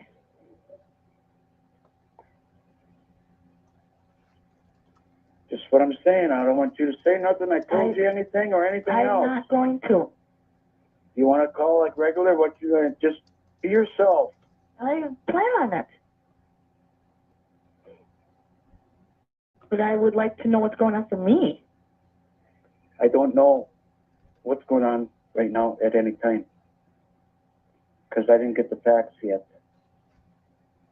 Okay, Okay, but sort of what I'm grasping at here, is correct. Brendan was telling them that we were done from the time I came in, from the beginning. Not when he lived in the trailer. You got me confused.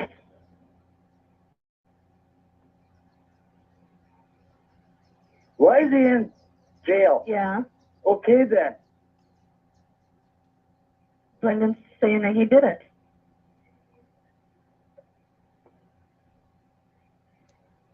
Brendan was at school. Was he on night school?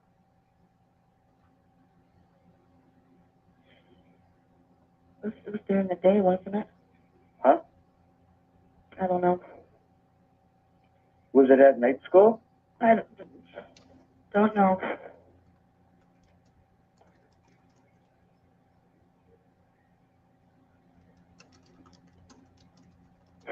I don't know. Like I said, I ain't got the facts. Yeah. I'll probably get them later on.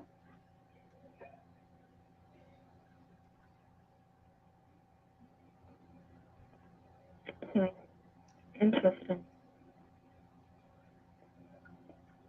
So after tonight, you can do a lot of thinking. And what I said before still stands.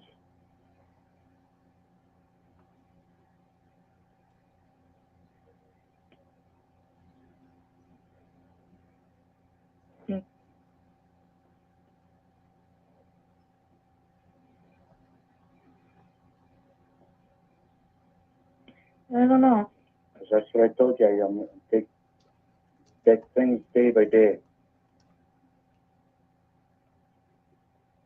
With Tori Yeah. and everything else in a nutshell.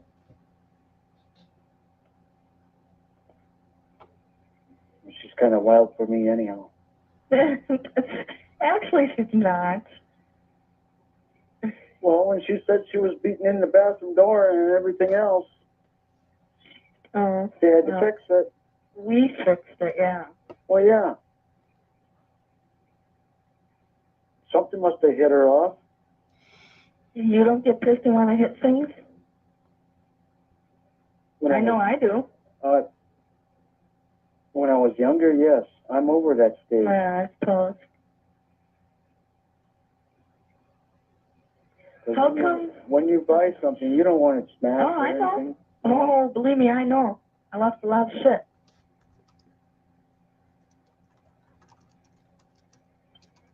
God damn it, this week is gonna go so fucking slow now, too. Well, figure it out and don't. I won't. It didn't come from me. I mean, I told you too much anyway.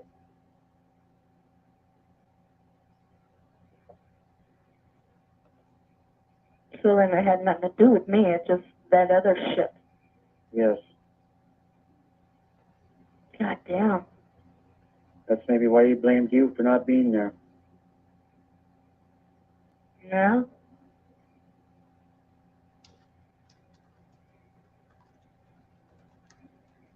How come all of a sudden now, though?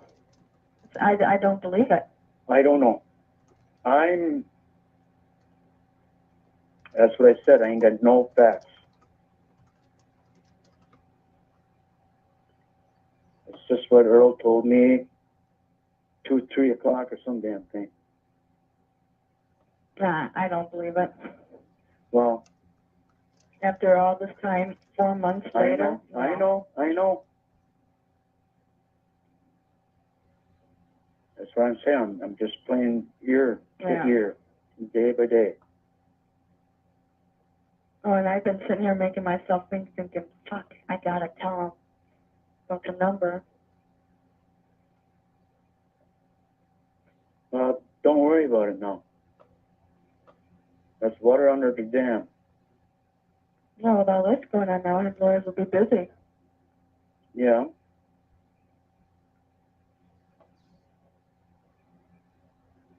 Hmm.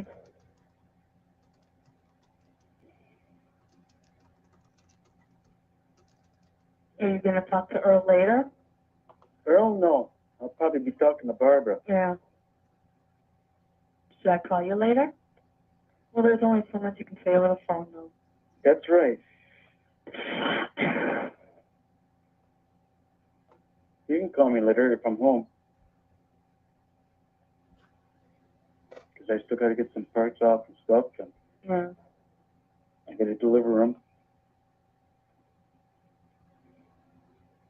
Hmm. Interesting.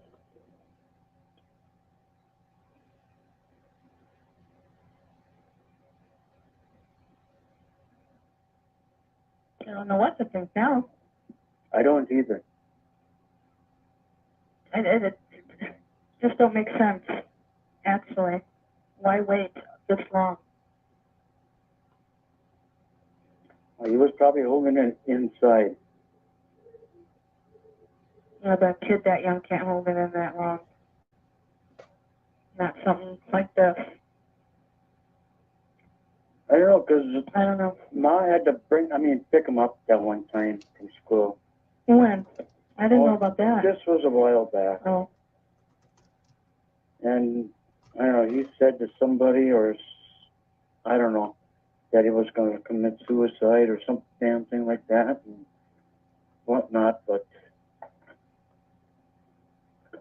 I brushed it off too a little bit to a certain extent, you know.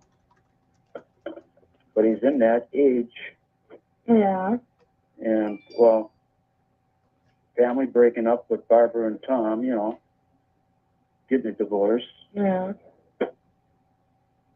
and maybe friends, Peer pressure, drugs. and,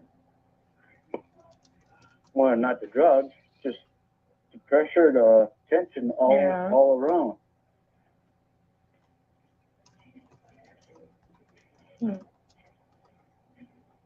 You have 1 minute left. Fuck, well, I got called there at 6. You got to call it 6? Yeah. And there's only so many minutes. Maybe less than 5 on that one card. Yeah, I got room for your bedroom.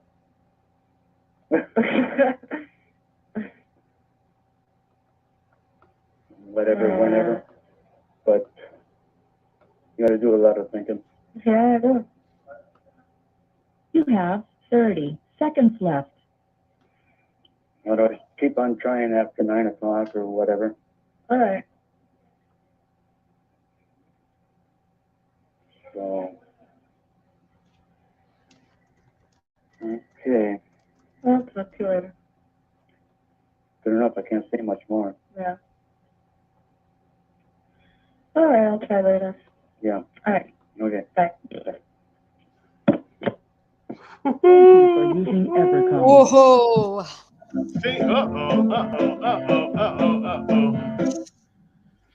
Apologize for that, but thank you for using Evercom, guys. Who wants to take it first? I think Jack should, because he was the one that provided us this call. Well, I'll be brief. In reality, this is the last call I played last night, and there's a lot of takeaway. There is an earlier call or two on the 27th, and there's really nothing going on. So now here we are at 5, well, whatever it is, 5 something in the afternoon. There's already been, of course, shit happening that we know. They went to talk to Brendan at school. They pulled him out of school, brought him down to the, I guess, Two Rivers and or wherever the hell, police station, and Barb went with him. And somewhere in all this communication has been relayed to Earl. Earl has related to clearly Chuck and probably Dolores and Alan, I'm sure. The media family knows. But the takeaway for me, guys, you can slap me if you want, but the takeaway, and this has been going on, Chuck is moving in on Jody. He wants Jody to move in with him. There's another phone call prior to this, maybe within the last couple days. He's got a bedroom he directly tells her, all your bedroom shit will fit in here. And it's a place to stay. So Chuck is moving in. He don't really give a shit about Steven and Brendan being screwed. He's worried about getting Jody in his house. That's my takeaway. Obviously, there's other shit too, but I think hey, you know what? It is what it is to me. Anyway, you guys can, whoever can, Kelly or Brian or Jeff, you guys can go next.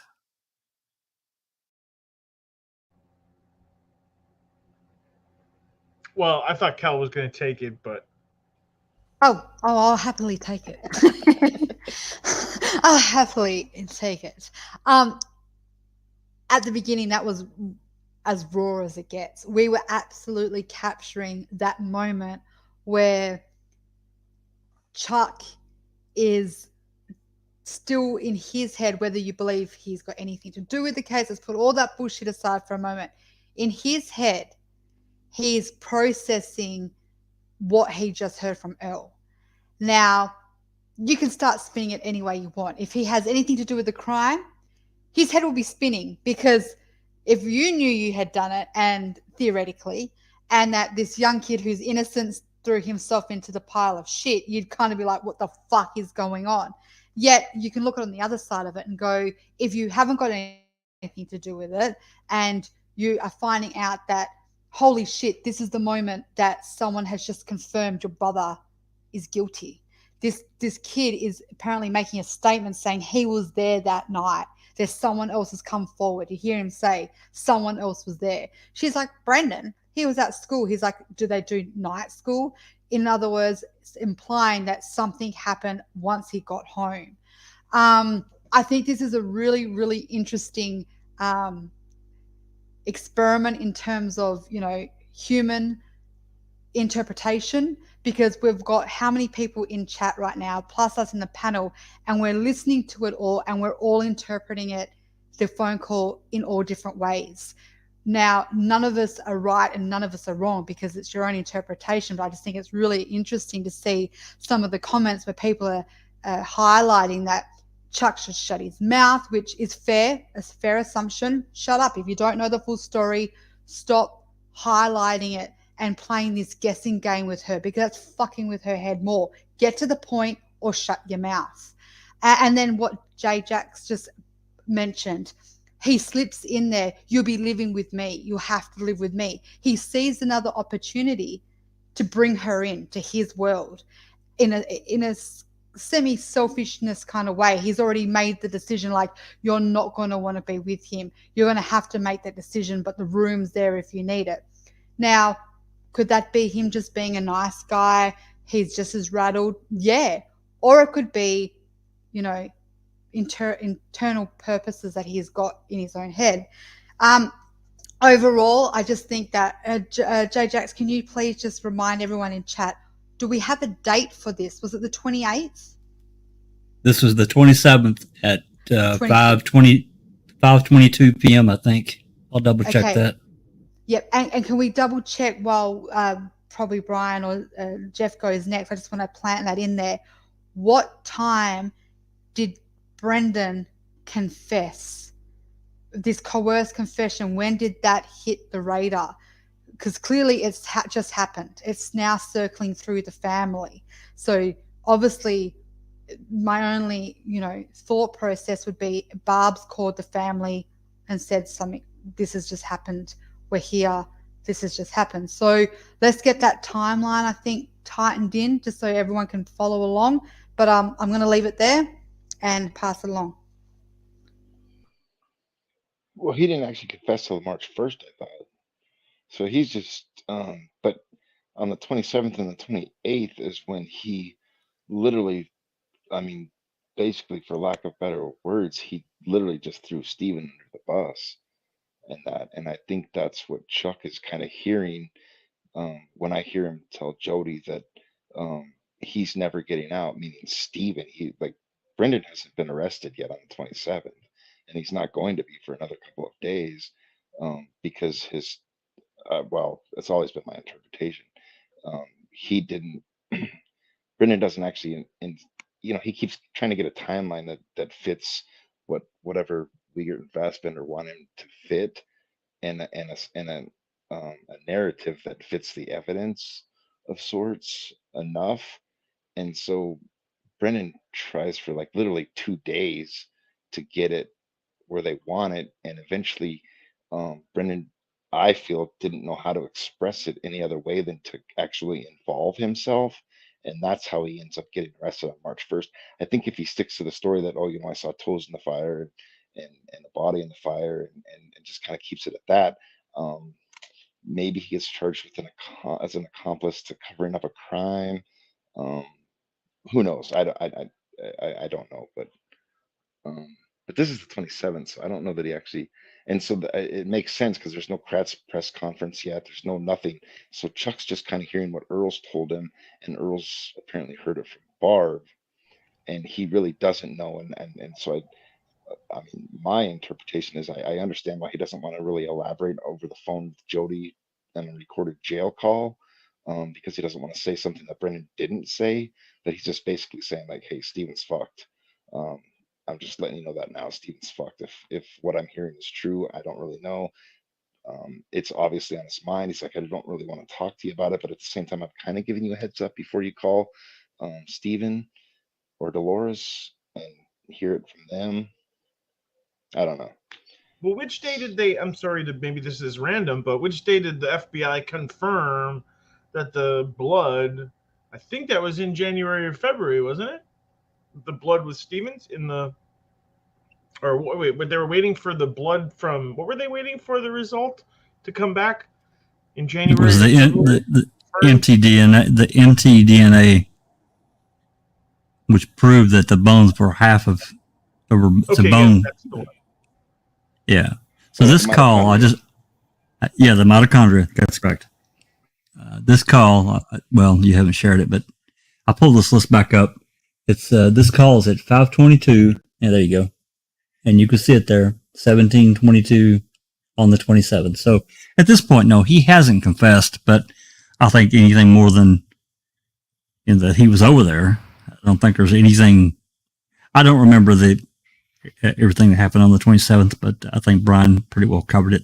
There's not been too much of anything, but I guess enough that Barb has made this call and it's been passed through. Again, I just see, and I guess I don't know. Maybe I'm being biased, and I hate to do that. I just know Chuck's personality. From what I've seen him in the past and the other things that have been said to him, he's having all these conversations with Jody that they're trying somewhat successfully to keep hidden from Stephen. And she did that. So I don't know. Maybe I'm seeing it wrong, but I just think I know this thought process that Chuck is doing. Again, maybe that's unfair. I'll leave it there. So the 27th was Fox Hill night. So we know he was taken, wasn't it, out of school and Yep. was spoken to for hours, and then So they transfer there's a him time. later. Yeah, Yep. then they transfer him later over because they're worried about the safety of him at the yard. So they. And who does Barb, after she finds this shit out, who does Barb call first? A family member, right? A Like, family she's on the member, which phone. is understandable. Yeah, exactly. So it doesn't take long for it to spread through to Chuck, maybe the second call even, a first or second call. And then so Chuck's aware of this, and meanwhile he's been having regular phone calls with Jody, so it just comes up in as soon as so now we've established that timeline. Nice work, Kel. Top Crow kind of work. The question is, Jay Jax, can you just as someone, I kind of got a little bit lost at the end. They were talking about, I'm not going to use the word because YouTube can be very sensitive to it, but let's say unaliving themselves. Who was he talking about? Was that in reference to Stephen Avery or Brendan? I got really confused in that switch over. I'm like, huh? Because I know that we know that Stephen gets taken to like an isolation house watch, like a watch room for the night or something, in terms of self-harm. Self-harm. So did anyone catch that moment? Was it who was he referencing that to? Allie thinks it's about Brendan, and we have heard those. That's what I stories thought. about Brendan. Yeah. Yeah, I just heard wanted that to rumor or confirm. I got really lost in that one. In that bit where he switches over, I couldn't quite capture which one he was talking about. And I have to say, Jody, it went over her head hard, because she's like, Debbie, fucking Debbie. Like, I think she thought it was going to come out that he was having it off with Debbie this whole time or some shit. Like, she's like, fuck you and fuck Debbie. But she never quite got past that. And you can tell that she didn't get it. Because if you got it, that initial like moment of, hang on, so he's guilty, that never comes out, because I don't think she ever quite got it, what he was trying to imply. That, you know what I mean? Like, yeah. But it's all about Jody. It is. Jody's being pretty thick right there. It's like, how does Brendan know about my relationship with Stephen? Do you know what I mean? It's like, Jody, hello, Earth to Jody.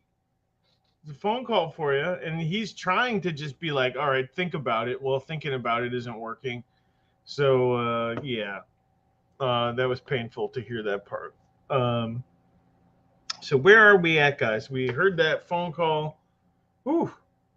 It's like I got to go back and listen to it again and slow down and stop it. And, like all these calls, I'm glad that there's, like you said, Kel, 30 some of us listening at the same time. We can all picking up different things, I think it's important, but you need more than just a couple sets of eyes on the pie, because I see things, everyone else sees things. I picked up right away, I guess because of the prior phone calls and the things that have been said, the flirting, the flirtatious nature, and There's more about that coming as well. So that's the reason I really focused a lot of this Chuck wanting Jody as his girlfriend. He's never getting out. Basically, you're going to have to stay with me. It's available for you. So, I mean, or he's being helpful, you know? I guess there's that potential for sure. I mean, we have to give somebody the benefit of the doubt. Maybe he's like, dude, I got you. You're almost, you were living here. You were living here. Like, your address is probably here. Like, I get it. This is a crazy situation. Is he hoping that something could turn into that? I think you know what I think. And I think I agree with Jack. And he's trying to, but at the same time, both can be true. He can be helpful and hope that something might happen. Trying to work something out there. Right? Yeah. Yeah, but not too far down the line. Not too far down the line. Yep. Well, and Chuck's kind of back and forth at this point, anyways. I don't know, like, he really wants to keep an open mind, or to me, I feel like he's keeping an open mind that Stephen might be innocent, but at the same time, he feels like, law enforcement's just and whatnot is going to just screw him over anyways. So Chuck's all about Chuck, man. It is what it is. I mean, everybody seems to be about everybody, right? Well, but I think Chuck saw that opening before Stephen even went to prison, or even got arrested. Yeah, but I mean, okay, if you want to go there, like, they were also both talking to Debbie. Like, it was just a free for all. It seemed, you know what I mean? That call was interesting. War, when Chuck tries to deny sleeping with Debbie to Jody, but we all know that happened, right? Didn't he catch an STD off her? Yes, I believe there was talk, and that's one of the calls that really had me laughing, finding out that he gave her Charles an STD, or gave Chuck did claim to get an STD from her. Yeah. To Steven, so I don't know why he would deny it to Steven. He just kind of downplays it in that one call to Jody. I didn't sleep with her. She wanted to go to bed, and I just led her to my room and told her I was going to bed. Just a question for the panel. Because she couldn't sleep by herself. Yeah, please, a question for the panel, anything. And for the people in the chat, I just want to get like a bit of a feel in terms of interpretation and just opinion on what we heard. So my question is to everyone, did that feel authentic to you in terms of Chuck? Did that feel, at least at the beginning, did it feel like he was, in your opinion, quite rattled by the information he just heard? Or do you think it was all front? I've listened to a lot of Chuck. I've heard Chuck talk a lot on these calls. And you get a kind of a baseline for people. And he did seem like, dude, read between the lines.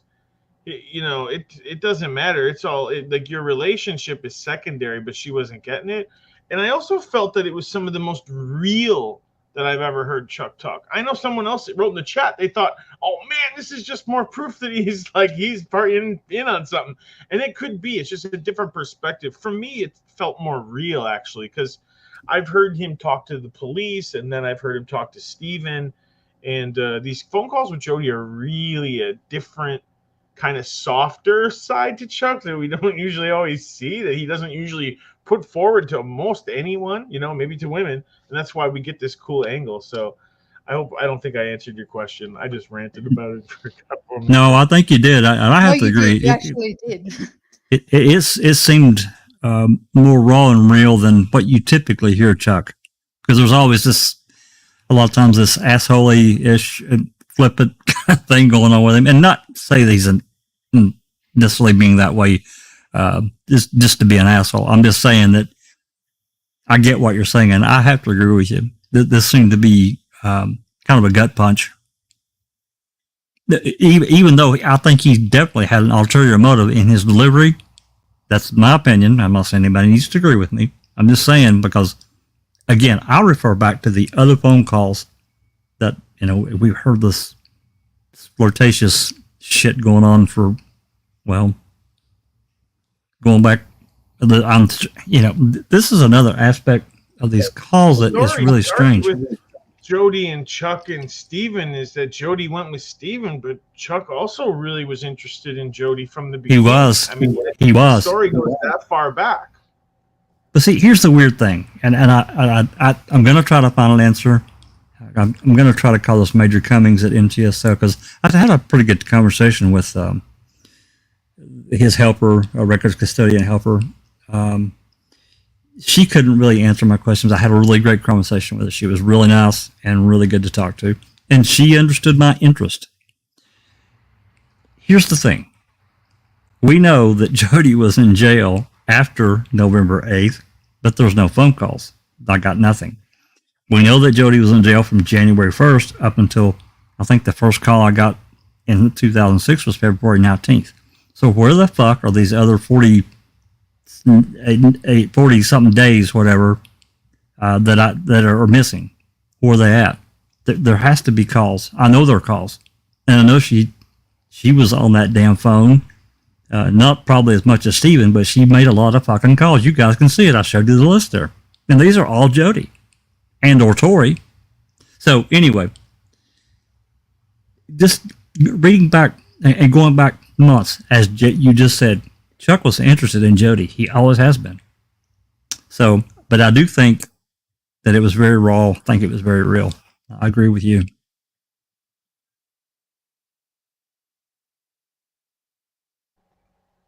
Brian, you got anything to add?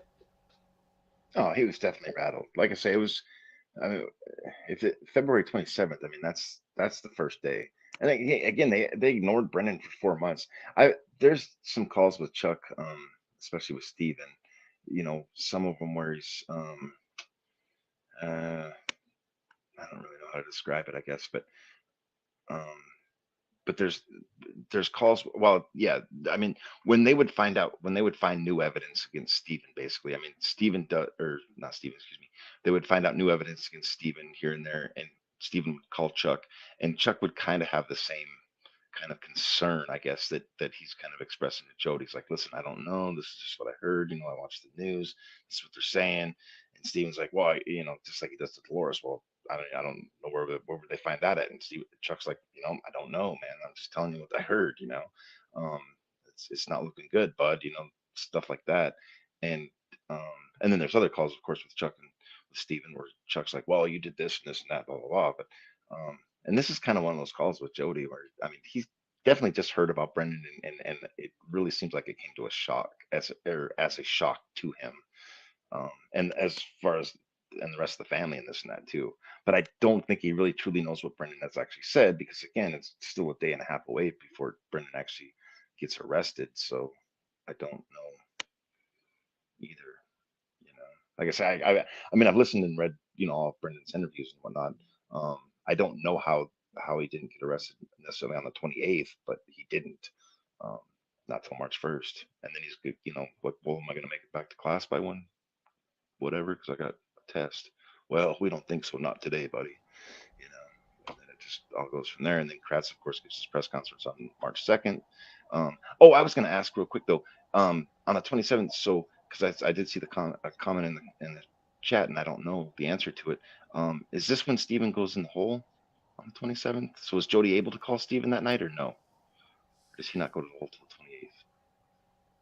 Anybody know? I'd have to look, Brian. I can't remember. I can't recall. I don't remember either. I know Steven goes in the hole when they take Brennan. I don't know if that's Fox Hills night or if it's the next day after. But right.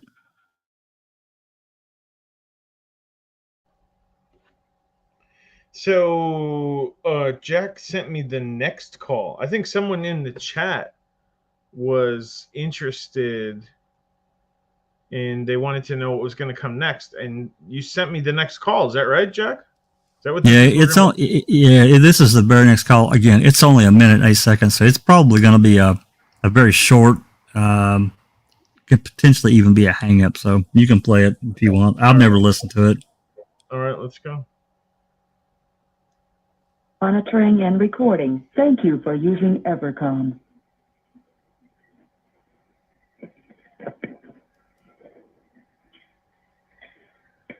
Based on the number dialed, You have 4 minutes remaining on your card. Thank you for using Evercom. The number is now being dialed. The call's almost half over already, guys. I don't think we're getting much. No. May not get anything at all.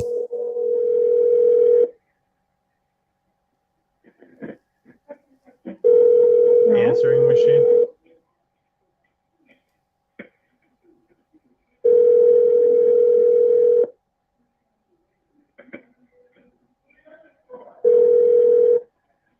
Hello? You are receiving a free call from an inmate at a correctional facility. Hello? Hello? Hello? Thank you for using Evercom. They're like, no, I don't want to talk to you. That's it. Nothing there. Well, what can I say? They can't all be blockbusters. This next call is at, let me read off so we're kind of keeping track. That call is at 5:57, which was 1 minute and 8 seconds. This next call I just sent you, it's 3 minutes and it's 3 minutes and something, and it's at 17:50. It's 1 minute to 6, 5:59. So it's right afterwards. She made another call. You have 3 minutes remaining on your card. Thank you for using Evercom. The number is now being dialed.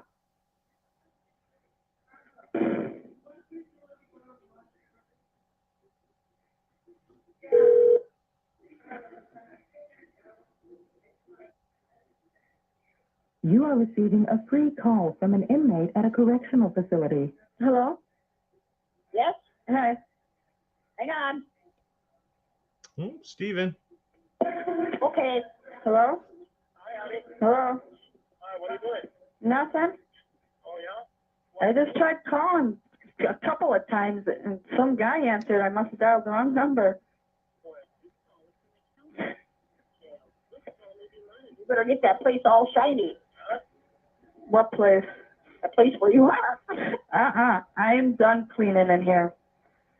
I am too. Hey, have you talked to her? Hello? Hey, What? I can't believe you. What? Huh? What? I can't believe you did that. What? Did you speak up for me? What? What the fuck are you talking about? I'm your fiancé. Fuck off, Steven. I like that. At least I got the fucking balls to say it. You surprised me. At least I got the balls to say it. Yeah? Unlike you. You made me proud of you. Yeah, what the fuck ever. What'd you say to her when I told her that you said she's fat? Suppose you made me look like a liar. No, Yeah, right. I said you told me you were fat. You liar. I did too. You see her all the time, so you know she's fat. Why not tell her the truth? She said she was fat.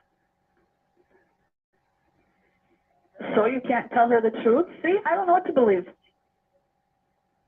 You believe I love you. They got Brenda down there. I heard Oh, yeah? How? over the radios here. Yeah? You better not be talking to her. Who? Didn't your mom tell you? You have 1 minute remaining. What? There's 1 minute remaining. What? Are you gonna end it now? Stop calling her and everything? Answer me the question. I'll call you back. Answer mine.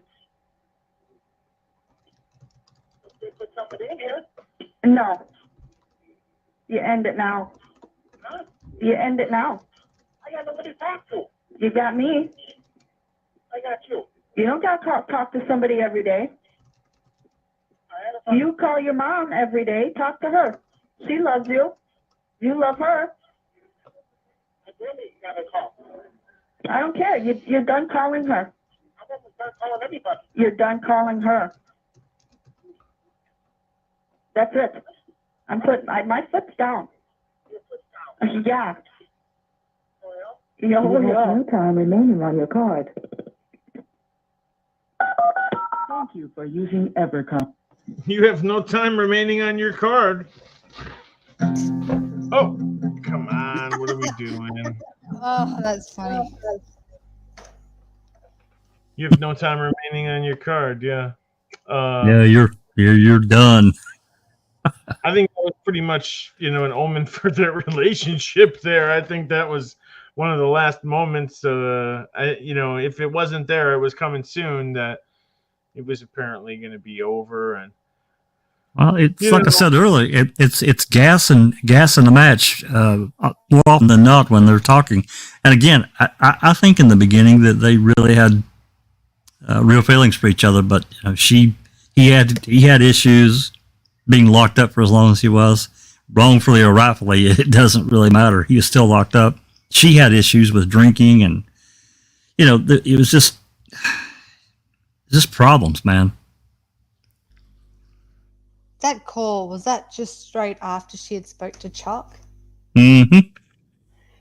Well, yeah, these are all in chronology. Okay, so I have to say, as a woman, she handled her shit in a sense pretty good, because I've been in situations where I found out the truth. And you know how that old saying goes, if she's asking you for a truth, chances are she already knows it. So the thing that I laugh about is because I've been in situations that I have had somebody had lied to me, and I had found out, and it was a significant other, and you go in already fuming, and you hold your teeth together, just like going, and you hear them talk and they're acting casual, and the more they're acting like all blasé about it, the more wild you get, because you're thinking, oh, mate. Yeah. Mate, and the fact that she went through that whole call without just snapping, where I've done both sides. I've held it together on one, as I was a bit older, a bit more mature, and processed it better. And then in my immature days, when I was, in high school days, when the boyfriend cheated, I was in attack mode, and I just was like, I don't give a shit who called me. I went ghetto on this guy. So, and I had to giggle when she was like, and Debbie's fat. Like, that is just your basic woman intuition, go to attack the other woman, and the body weight shaming is where we go. That's what we do. Oh yeah, and she had already done it actually before this too. So I think it's like, she's fat, I'm not. Why are you messing around with? It's sorry to be so simple like that, but I think that kind of hurts. It's like, you're going for someone ugly. I could see if you went for someone better than me. You know what I mean? I think that there's a little bit of truth to that. I know you heard the call last night, I think, Jeff, where she was talking about her boobs. I've heard this one. Oh my God! I was like, oh my God, because I didn't pre-screen these calls personally. I'm just playing them. It is what it is, right? Good to know, folks out there, that Jack really hasn't listened to this either. You're hearing it first for some of this stuff, so it's a really nice added little. I just haven't had time. I just haven't had time to screen them. I've got, like I said, I've got like 4 of the things going on, and I'm trying to get to pieces and parts as I can, and I just haven't had time. We need the team here, the team at After Discussing a Murder Live, to help us go through it. It's a great place to go through these calls. You got a bunch of eyeballs. Eardrums listening. This next call was, there's another one. It's right after this one. It's at 18:04, which is 6:04 p.m. that I sent you. It's a 7-minute call.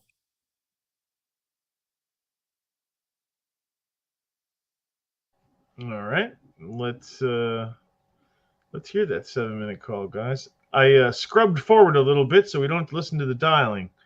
Everybody get ready. Here we go. Hello? Hello? Hi.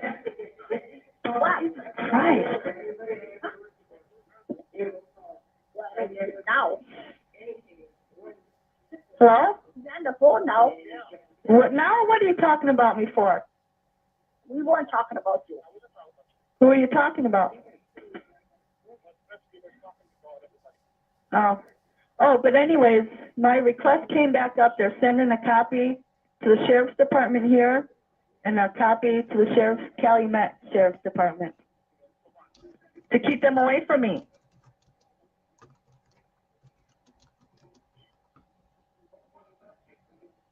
Fassbender, we Hello? go.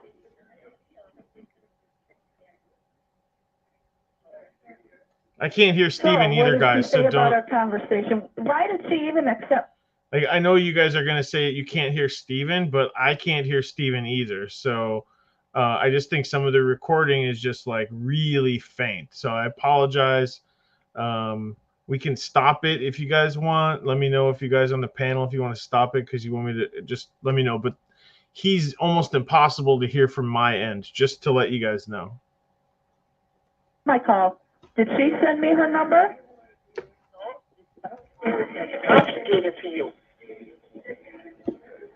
I don't know. Why would she accept my number then to tell me we were done?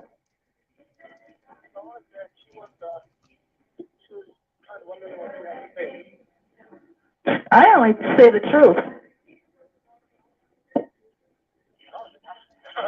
It surprised me. Well, fuck off. You know, that really pisses me off. Yeah, I can't hear about it. Good. You didn't want to hear that. Huh? I said, good. You didn't want to hear that. There you go. I said, good. You didn't want to hear it. Because I said, fuck off. I thought you were going to say it again. Well, that's what you get for thinking, huh? Well, what did you tell her when you heard that? You tell her, yeah, you love me or whatever, and yeah, you're going to spend your life with me or what? No.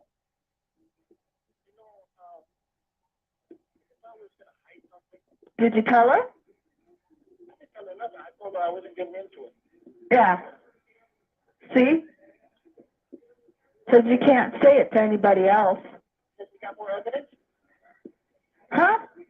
I ain't going into the, Jesus Christ. What? I can't say too much over the phone no more. Well, you can tell her you love me if that's the truth. She knows I love you. Apparently she don't, because she told me you're not happy with me. And I told her that too.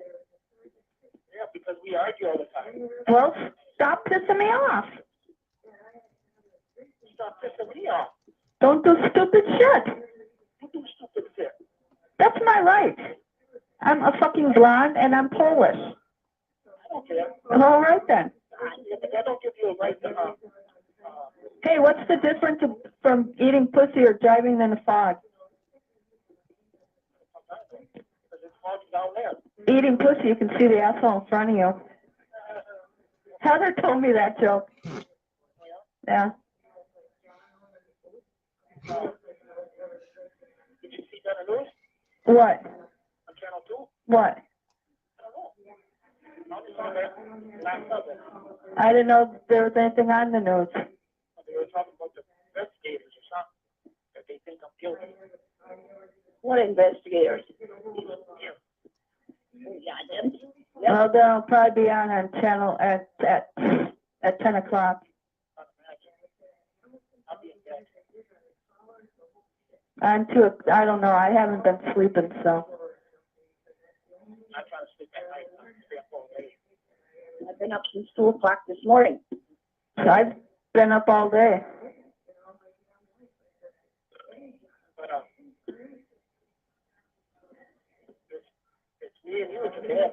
Well, then you better stop calling her starting now, please. I'm begging you.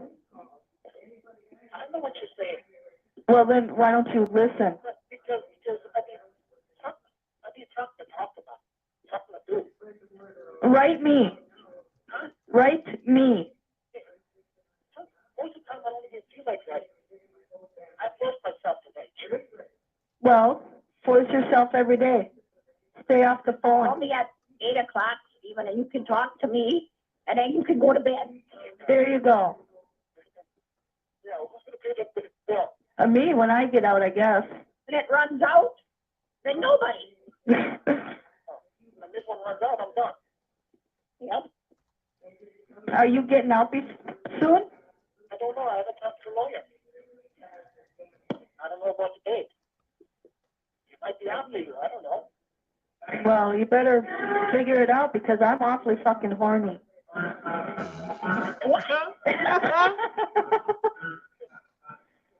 And a girl in here touched my boobies yesterday, and my nipples got really hard. Oh my God. And I'll be waiting. Seeing I don't have any toys. I know they did. All right, when do you want me to call you next? How about tomorrow night? Wednesday? Because I want this to last at least till... She got doctor's appointment Wednesday night. How about tomorrow night? All right. Ah, damn it, fine. Yeah. All right, I love you. Why do you have to go to work? Huh?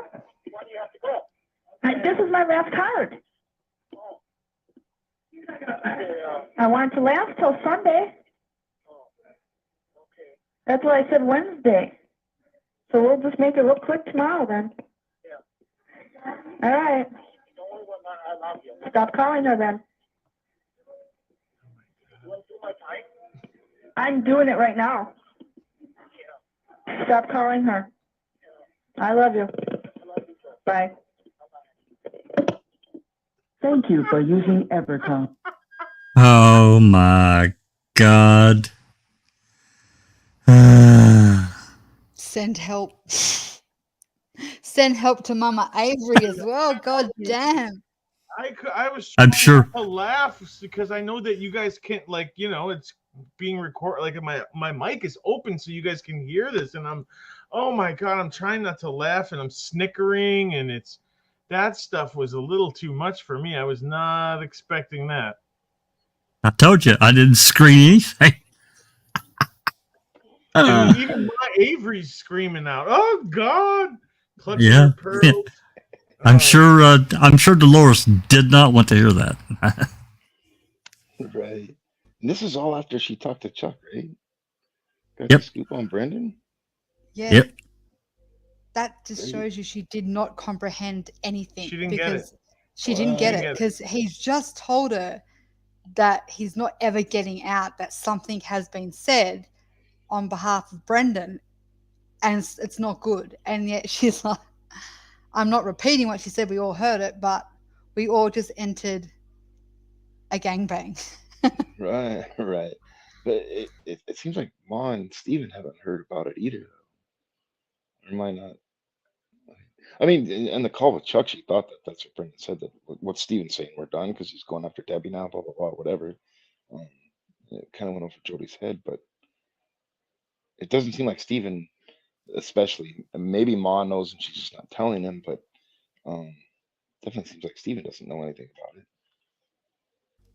Yeah, I'm double checking just to make sure that these are, because here's the thing, and this is kind of you have to understand that the calls that I got to show that log that I got pulled up, I have to play it. I have to do it from the DVD because I've got everything. I mean, first thing I do when I get anything from law enforcement or these FOIAs, the first thing I do is copy it directly to another drive. Just in case, something happens, I scratch the shit out of it or whatever, I copy it. For these apps, they're pretty old. And for whatever reason, when I pull up the one app to play the calls, if I pull it up directly from my hard drive, it will not show that log. It will not make that connection. And I don't know why, but it won't. So trying it from,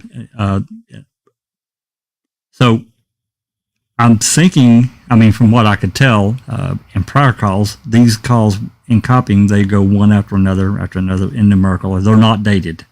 They're just a series of numbers. Okay.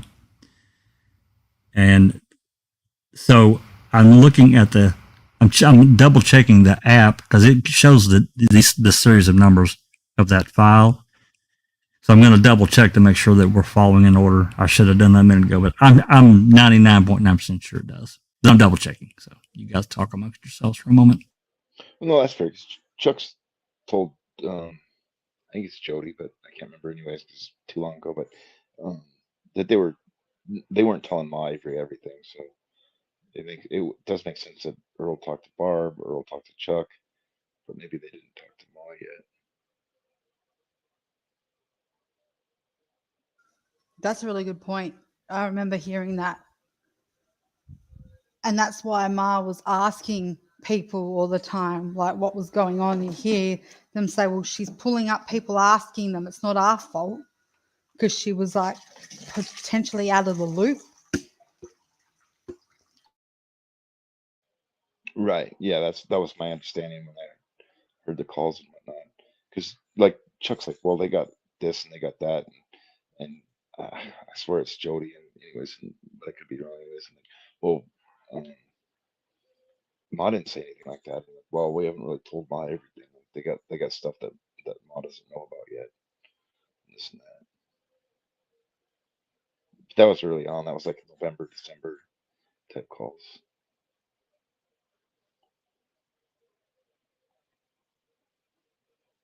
And I mean, one thing, I guess, if we're just talking, one thing I don't normally side with Jody, but Steven did put himself in this situation between Jody and Debbie, because he really doesn't have to talk to Debbie every day just because he needs to talk to somebody. I mean, that's kind of, I mean, granted, at the same time, Jody's kind of doing the same thing with Chuck, but she's not quite as explicitly with I Chuck. like how the call ends. It's like Jody's last words are like, "Don't call her. I love you."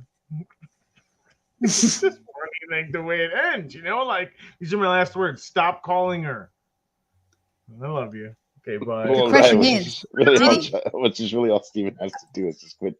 I don't think he write did, me a letter. no. I don't care. I think that's where it's left me hanging. Like, I want to now know, did Steven actually stop calling? Was that the final of the relationship, friendship, even with Debbie and Steven, or was he still being cheeky and was like, you know, I'll do what I want? No, eventually he does stop talking to Debbie, but I'm not really sure I why. believe so. I don't really remember because I kind of started skipping those calls. Well, it's What are we interesting. listening to And now? I do think, though, just quickly, that I think Ziggy just really did hit on a really good point. This could really be after Chuck has just found out.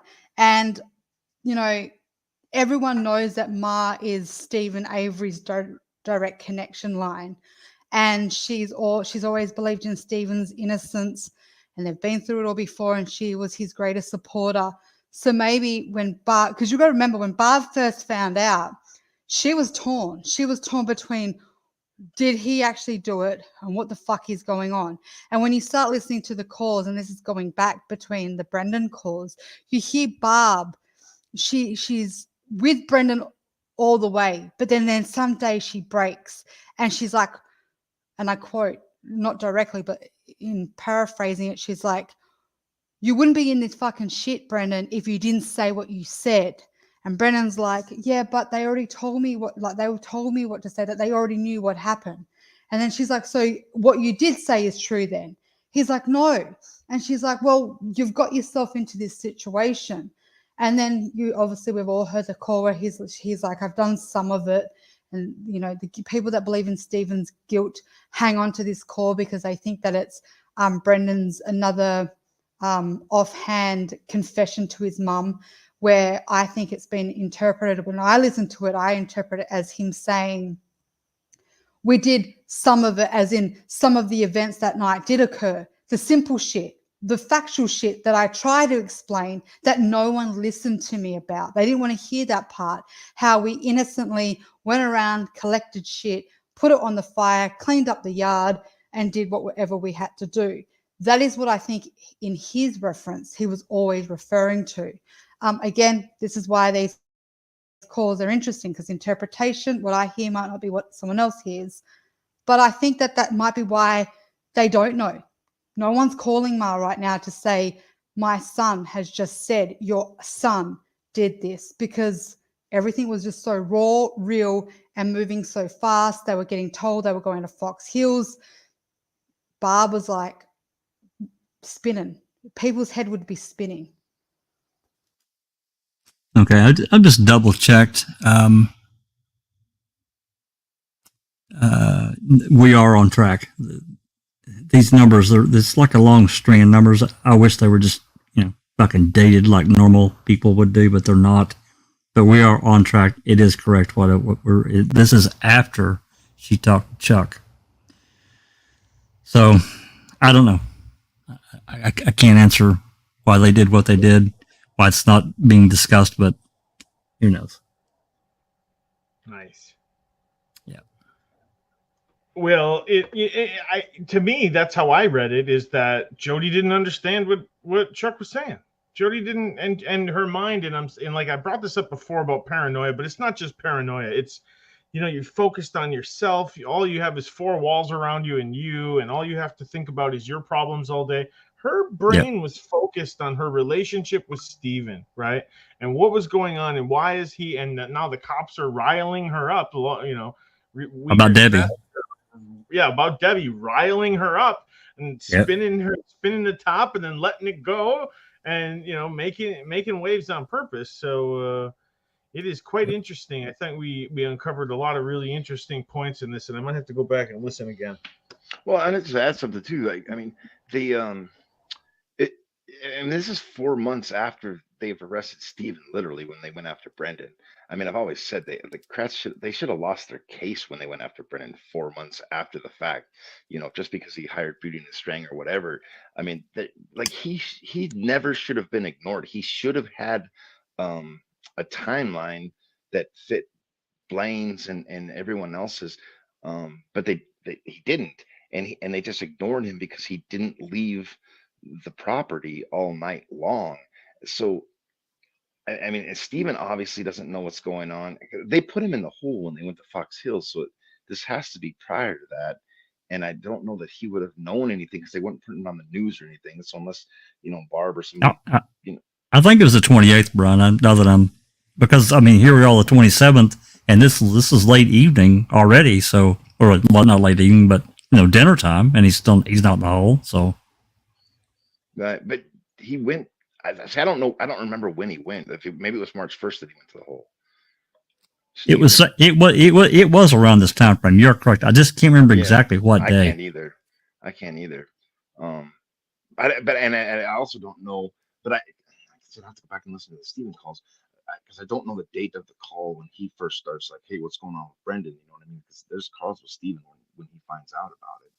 I don't know that they're the end of February though. It seems like they're after March 1st. And that when he just got out of the hole and he's saying like, I don't really know what's going on. They put me in the hole. I don't know why, blah, blah, blah. And that, so, but anyway, but back to my main point is that I do understand why Jody's like, Chuck didn't tell her anything. And so I kind of understand why Jody's like, maybe it's just not that bad that, like what could Brendan possibly have said 4 months later? I mean, this isn't like, just a few days after. I mean, Steven's been locked up for 4 months. Well, that's the key. I mean, that's a key point. I've thought to myself also, if Kratz had anything at all, any inkling, because Brendan said from the beginning he was over there. Why didn't they go after him then? Why didn't they go after him then? Exactly. So anyway, you guys want also kind of demonstrate that Jody was the weakest link in and it was obvious, like she's already locked up.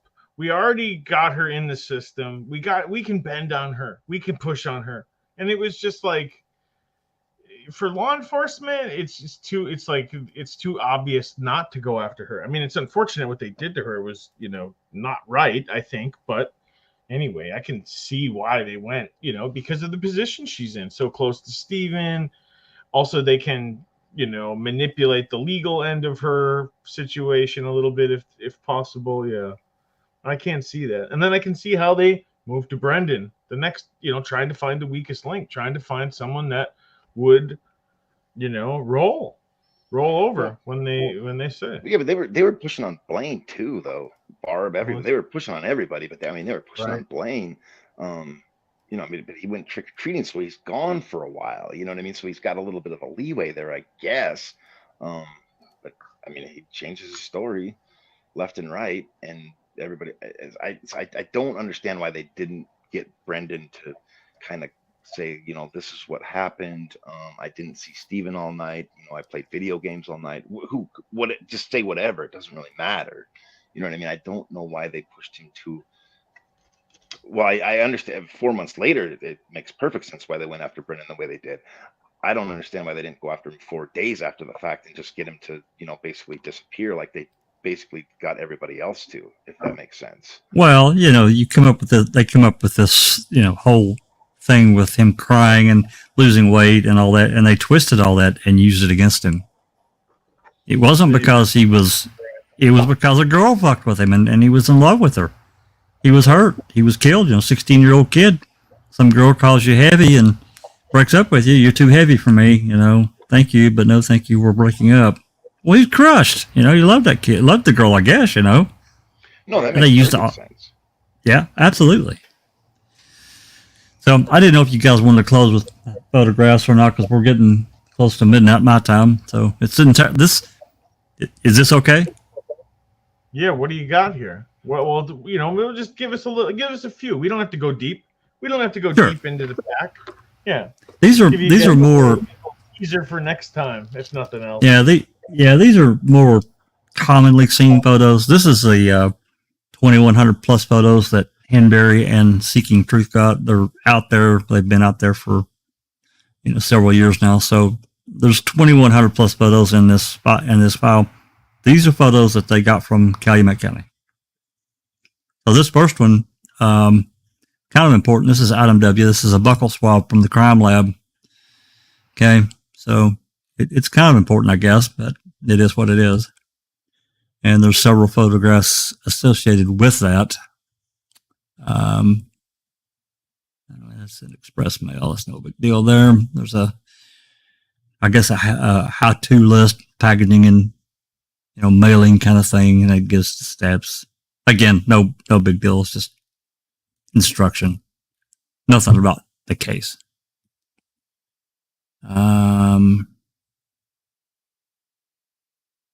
There's an address there.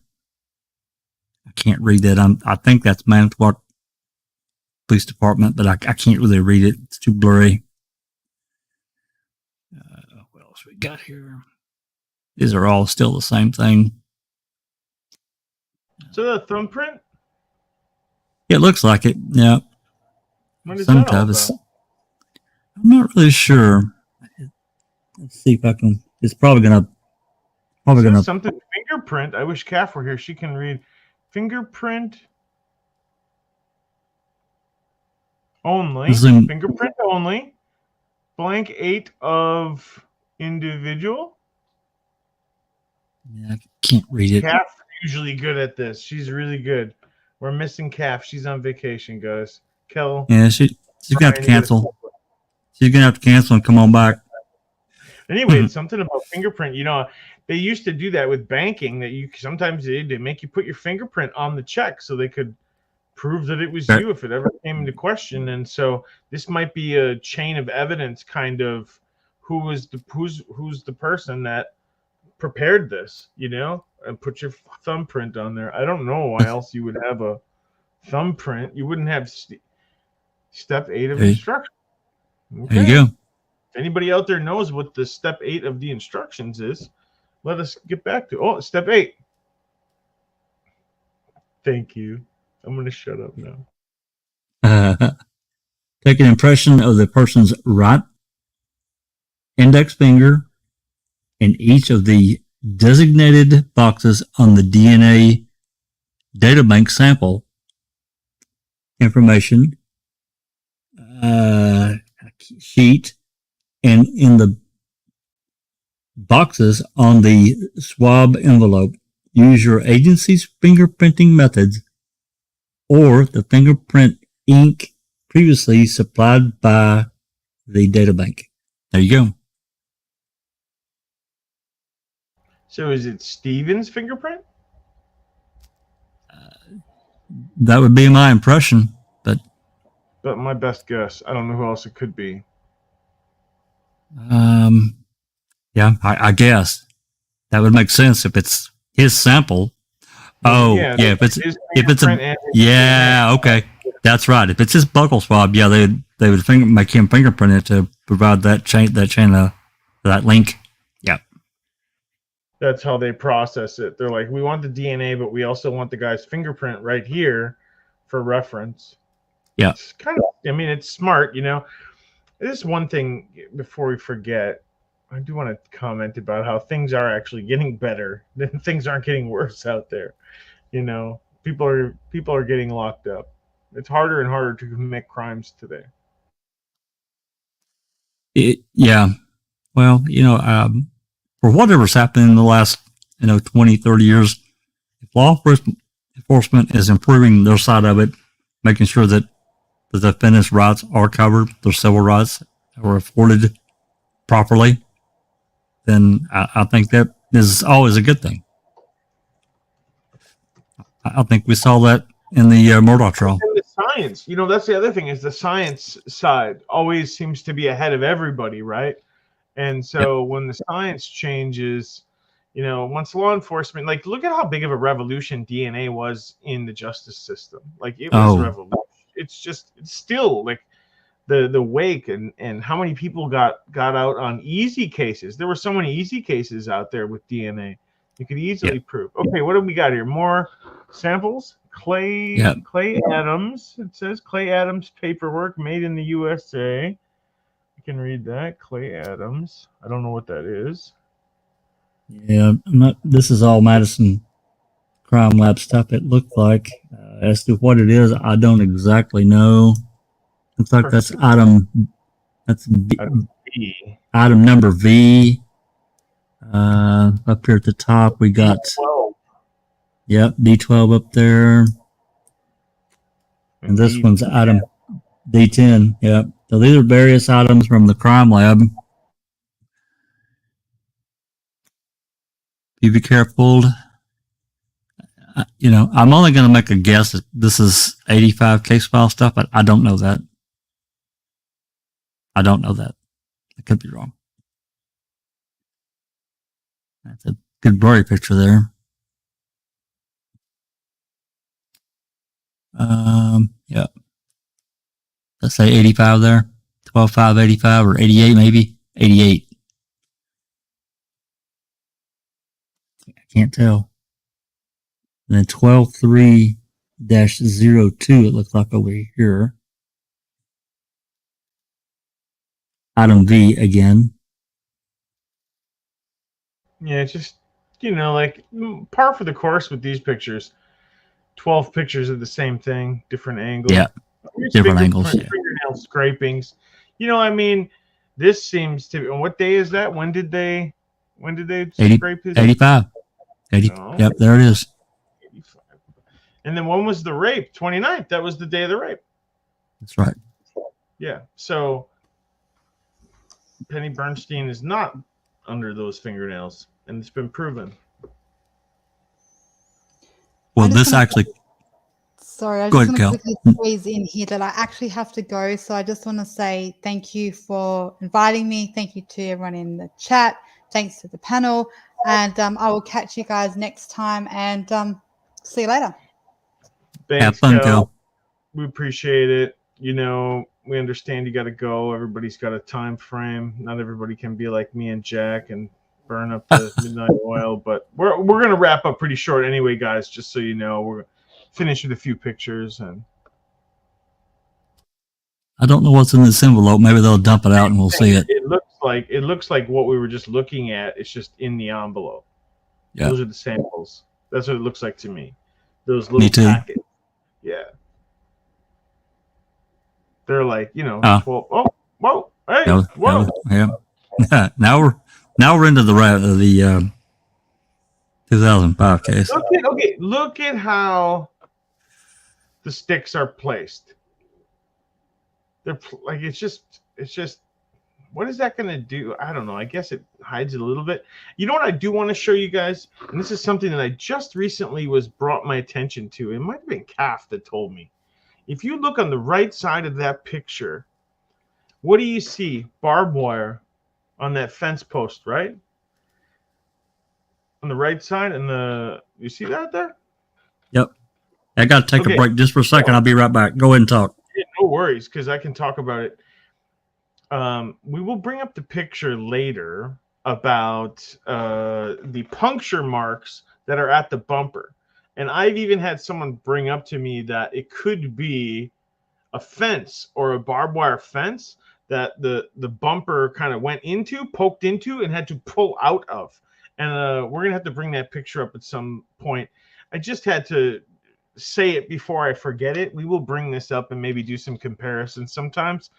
But it's really convenient that someone brought that to my attention after I had kind of said, what if that car hit a fence? And that's what made those poking things in the front bumper. So that's something to explore, and that's just interesting.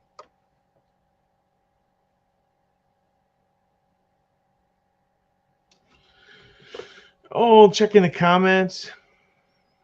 I mean, I do agree with you, TJ. Colhane could do what she wants. She's in that position where someone like her could manipulate. And I'm not accusing Sherry Colhane, but I'm just saying someone like her in this position would be able to have a lot of influence. And we do have to remember she was involved in the 1985 case. She's been involved with Stevens, case since then. She jumped up and down and she put her hand up and said, I want to take this case in 2006 when it was being prosecuted. She wanted to be the one doing the lab work in Madison. So she does put herself out there. I'm sorry, you do. You do put yourself out there. So you're back, Jack? I am back. All right. So what do we got? A few more picks? Oh, we got as many as you want to do. All right. Well, look at that. Hey, that looks like a scratch down. Oh, it's your mouse. I'm sorry. Oh, sorry. It looks like a scratch right there at the. No, that's your mouse. That one, the one previous to that, Jack, I don't think I'd ever really seen it or really cared much attention to it. That previously won. So there's definitely picks that I don't remember. Look at how those logs are just kind of set there on top. Like, so, okay. Hey, if you can get touch DNA off of a steel, hood latch, why can't you get touch DNA off a log? I'm just saying. Where's this blood that's dripping all over his fingers when he's putting these logs on top? Now, there's supposed to be other stuff, that was also piled up on top, and then the box on them. When you were out, I was talking about the barbed wire fence, because we need to go and compare that bumper, because someone came up and said, I think it was when we were looking at it, we were looking at examples of car damage, and the one that had hit a fence had a pattern.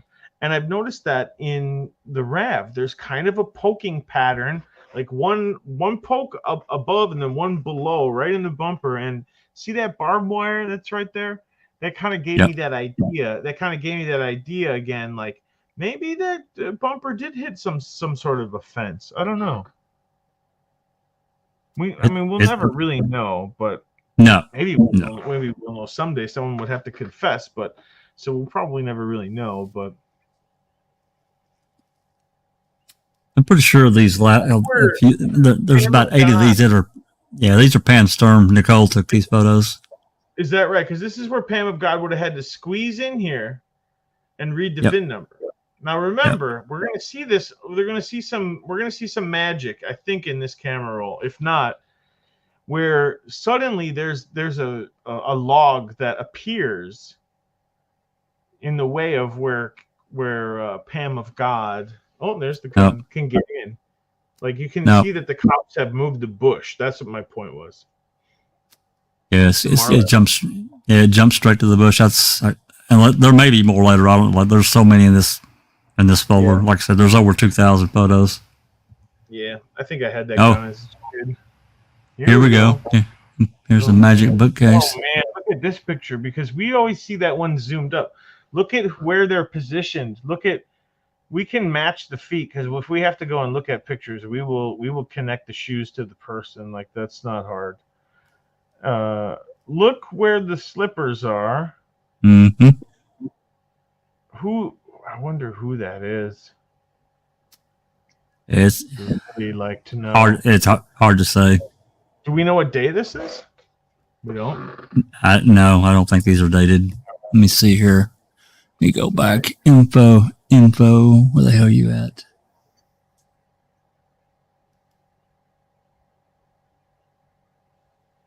Oh, I hate to interrupt, but I gotta run. I'm gonna follow along, Yeah. but I gotta. No, it's cool. We're gonna wrap up here in a second. I guess No, I know. how it is. Everybody's gonna take a vacation on us, Jack. Oh, wait. This is December 9th, 2005. 4:26 p.m. See that up there? December 9th. Okay. Yep. And when did they Enter. find the key?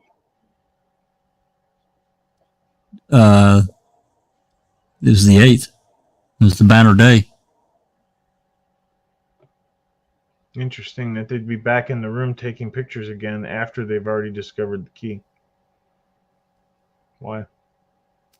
Yeah, you know, the back of that cabinet looks like it's all together there to me. Doesn't look like it's ripped apart at all. Nope. And remember, we got photos later. It shows that the back is loose. Because Colburn made it, so that's what he says. He said he got rough with it. Back to the gun. I don't know why the hell we're seeing a gun. Honor and integrity. That's a musket, I think. Oh, let me go back.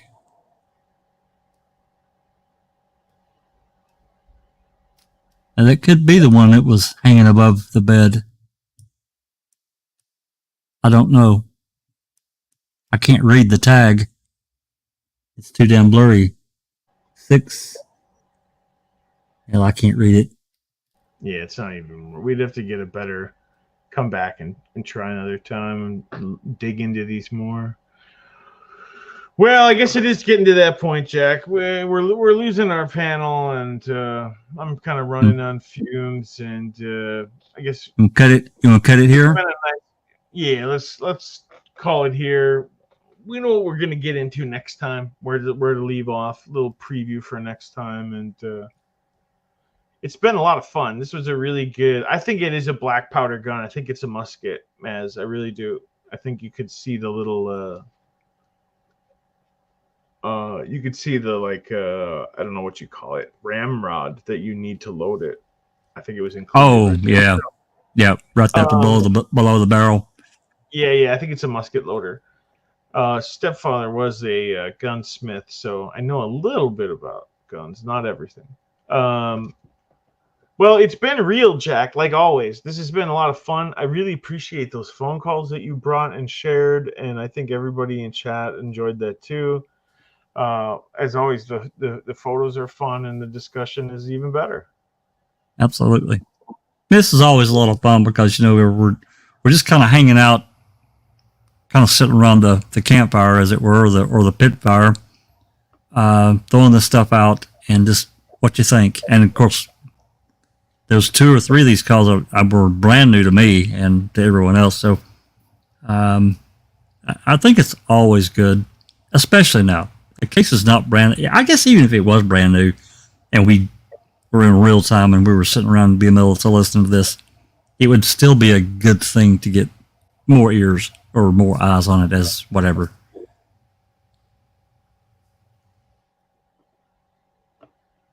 That's just my. That's just.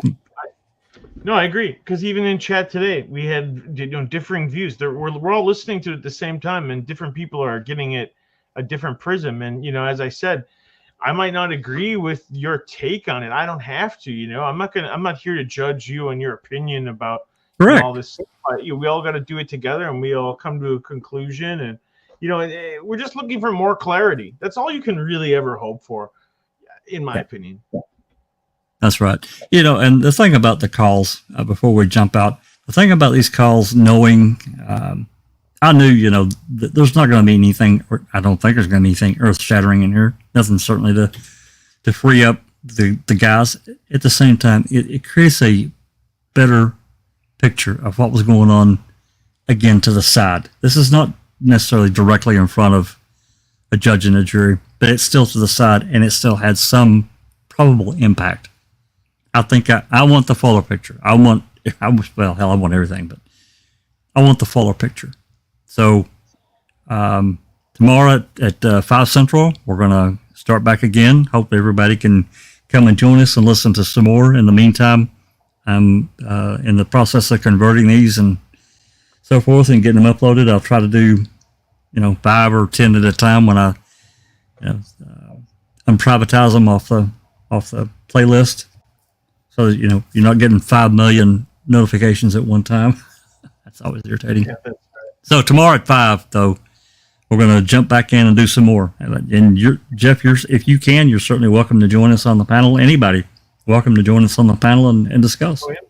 Absolutely. Sounds good. Tomorrow, check out Foul Play, everybody. More calls. They are fun. It's interesting. As we said, we get a new, different feeling of a little softer side of Chuck, which is something that I had never really seen before. I don't know if softer is the right word, but definitely different through a different prism. Talking to Jody's different than talking to Steven, that's for sure. Yeah, that last call, I don't know how much more of that I can take, but buddy.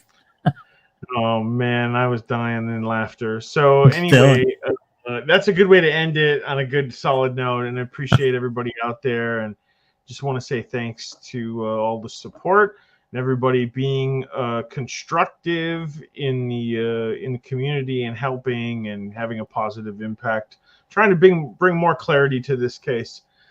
So for Brian and Cal, and for Jack, and for Calf on vacation, this is Jeff Jones saying this has been the Live After Discussing a Murderer. Thanks, everyone.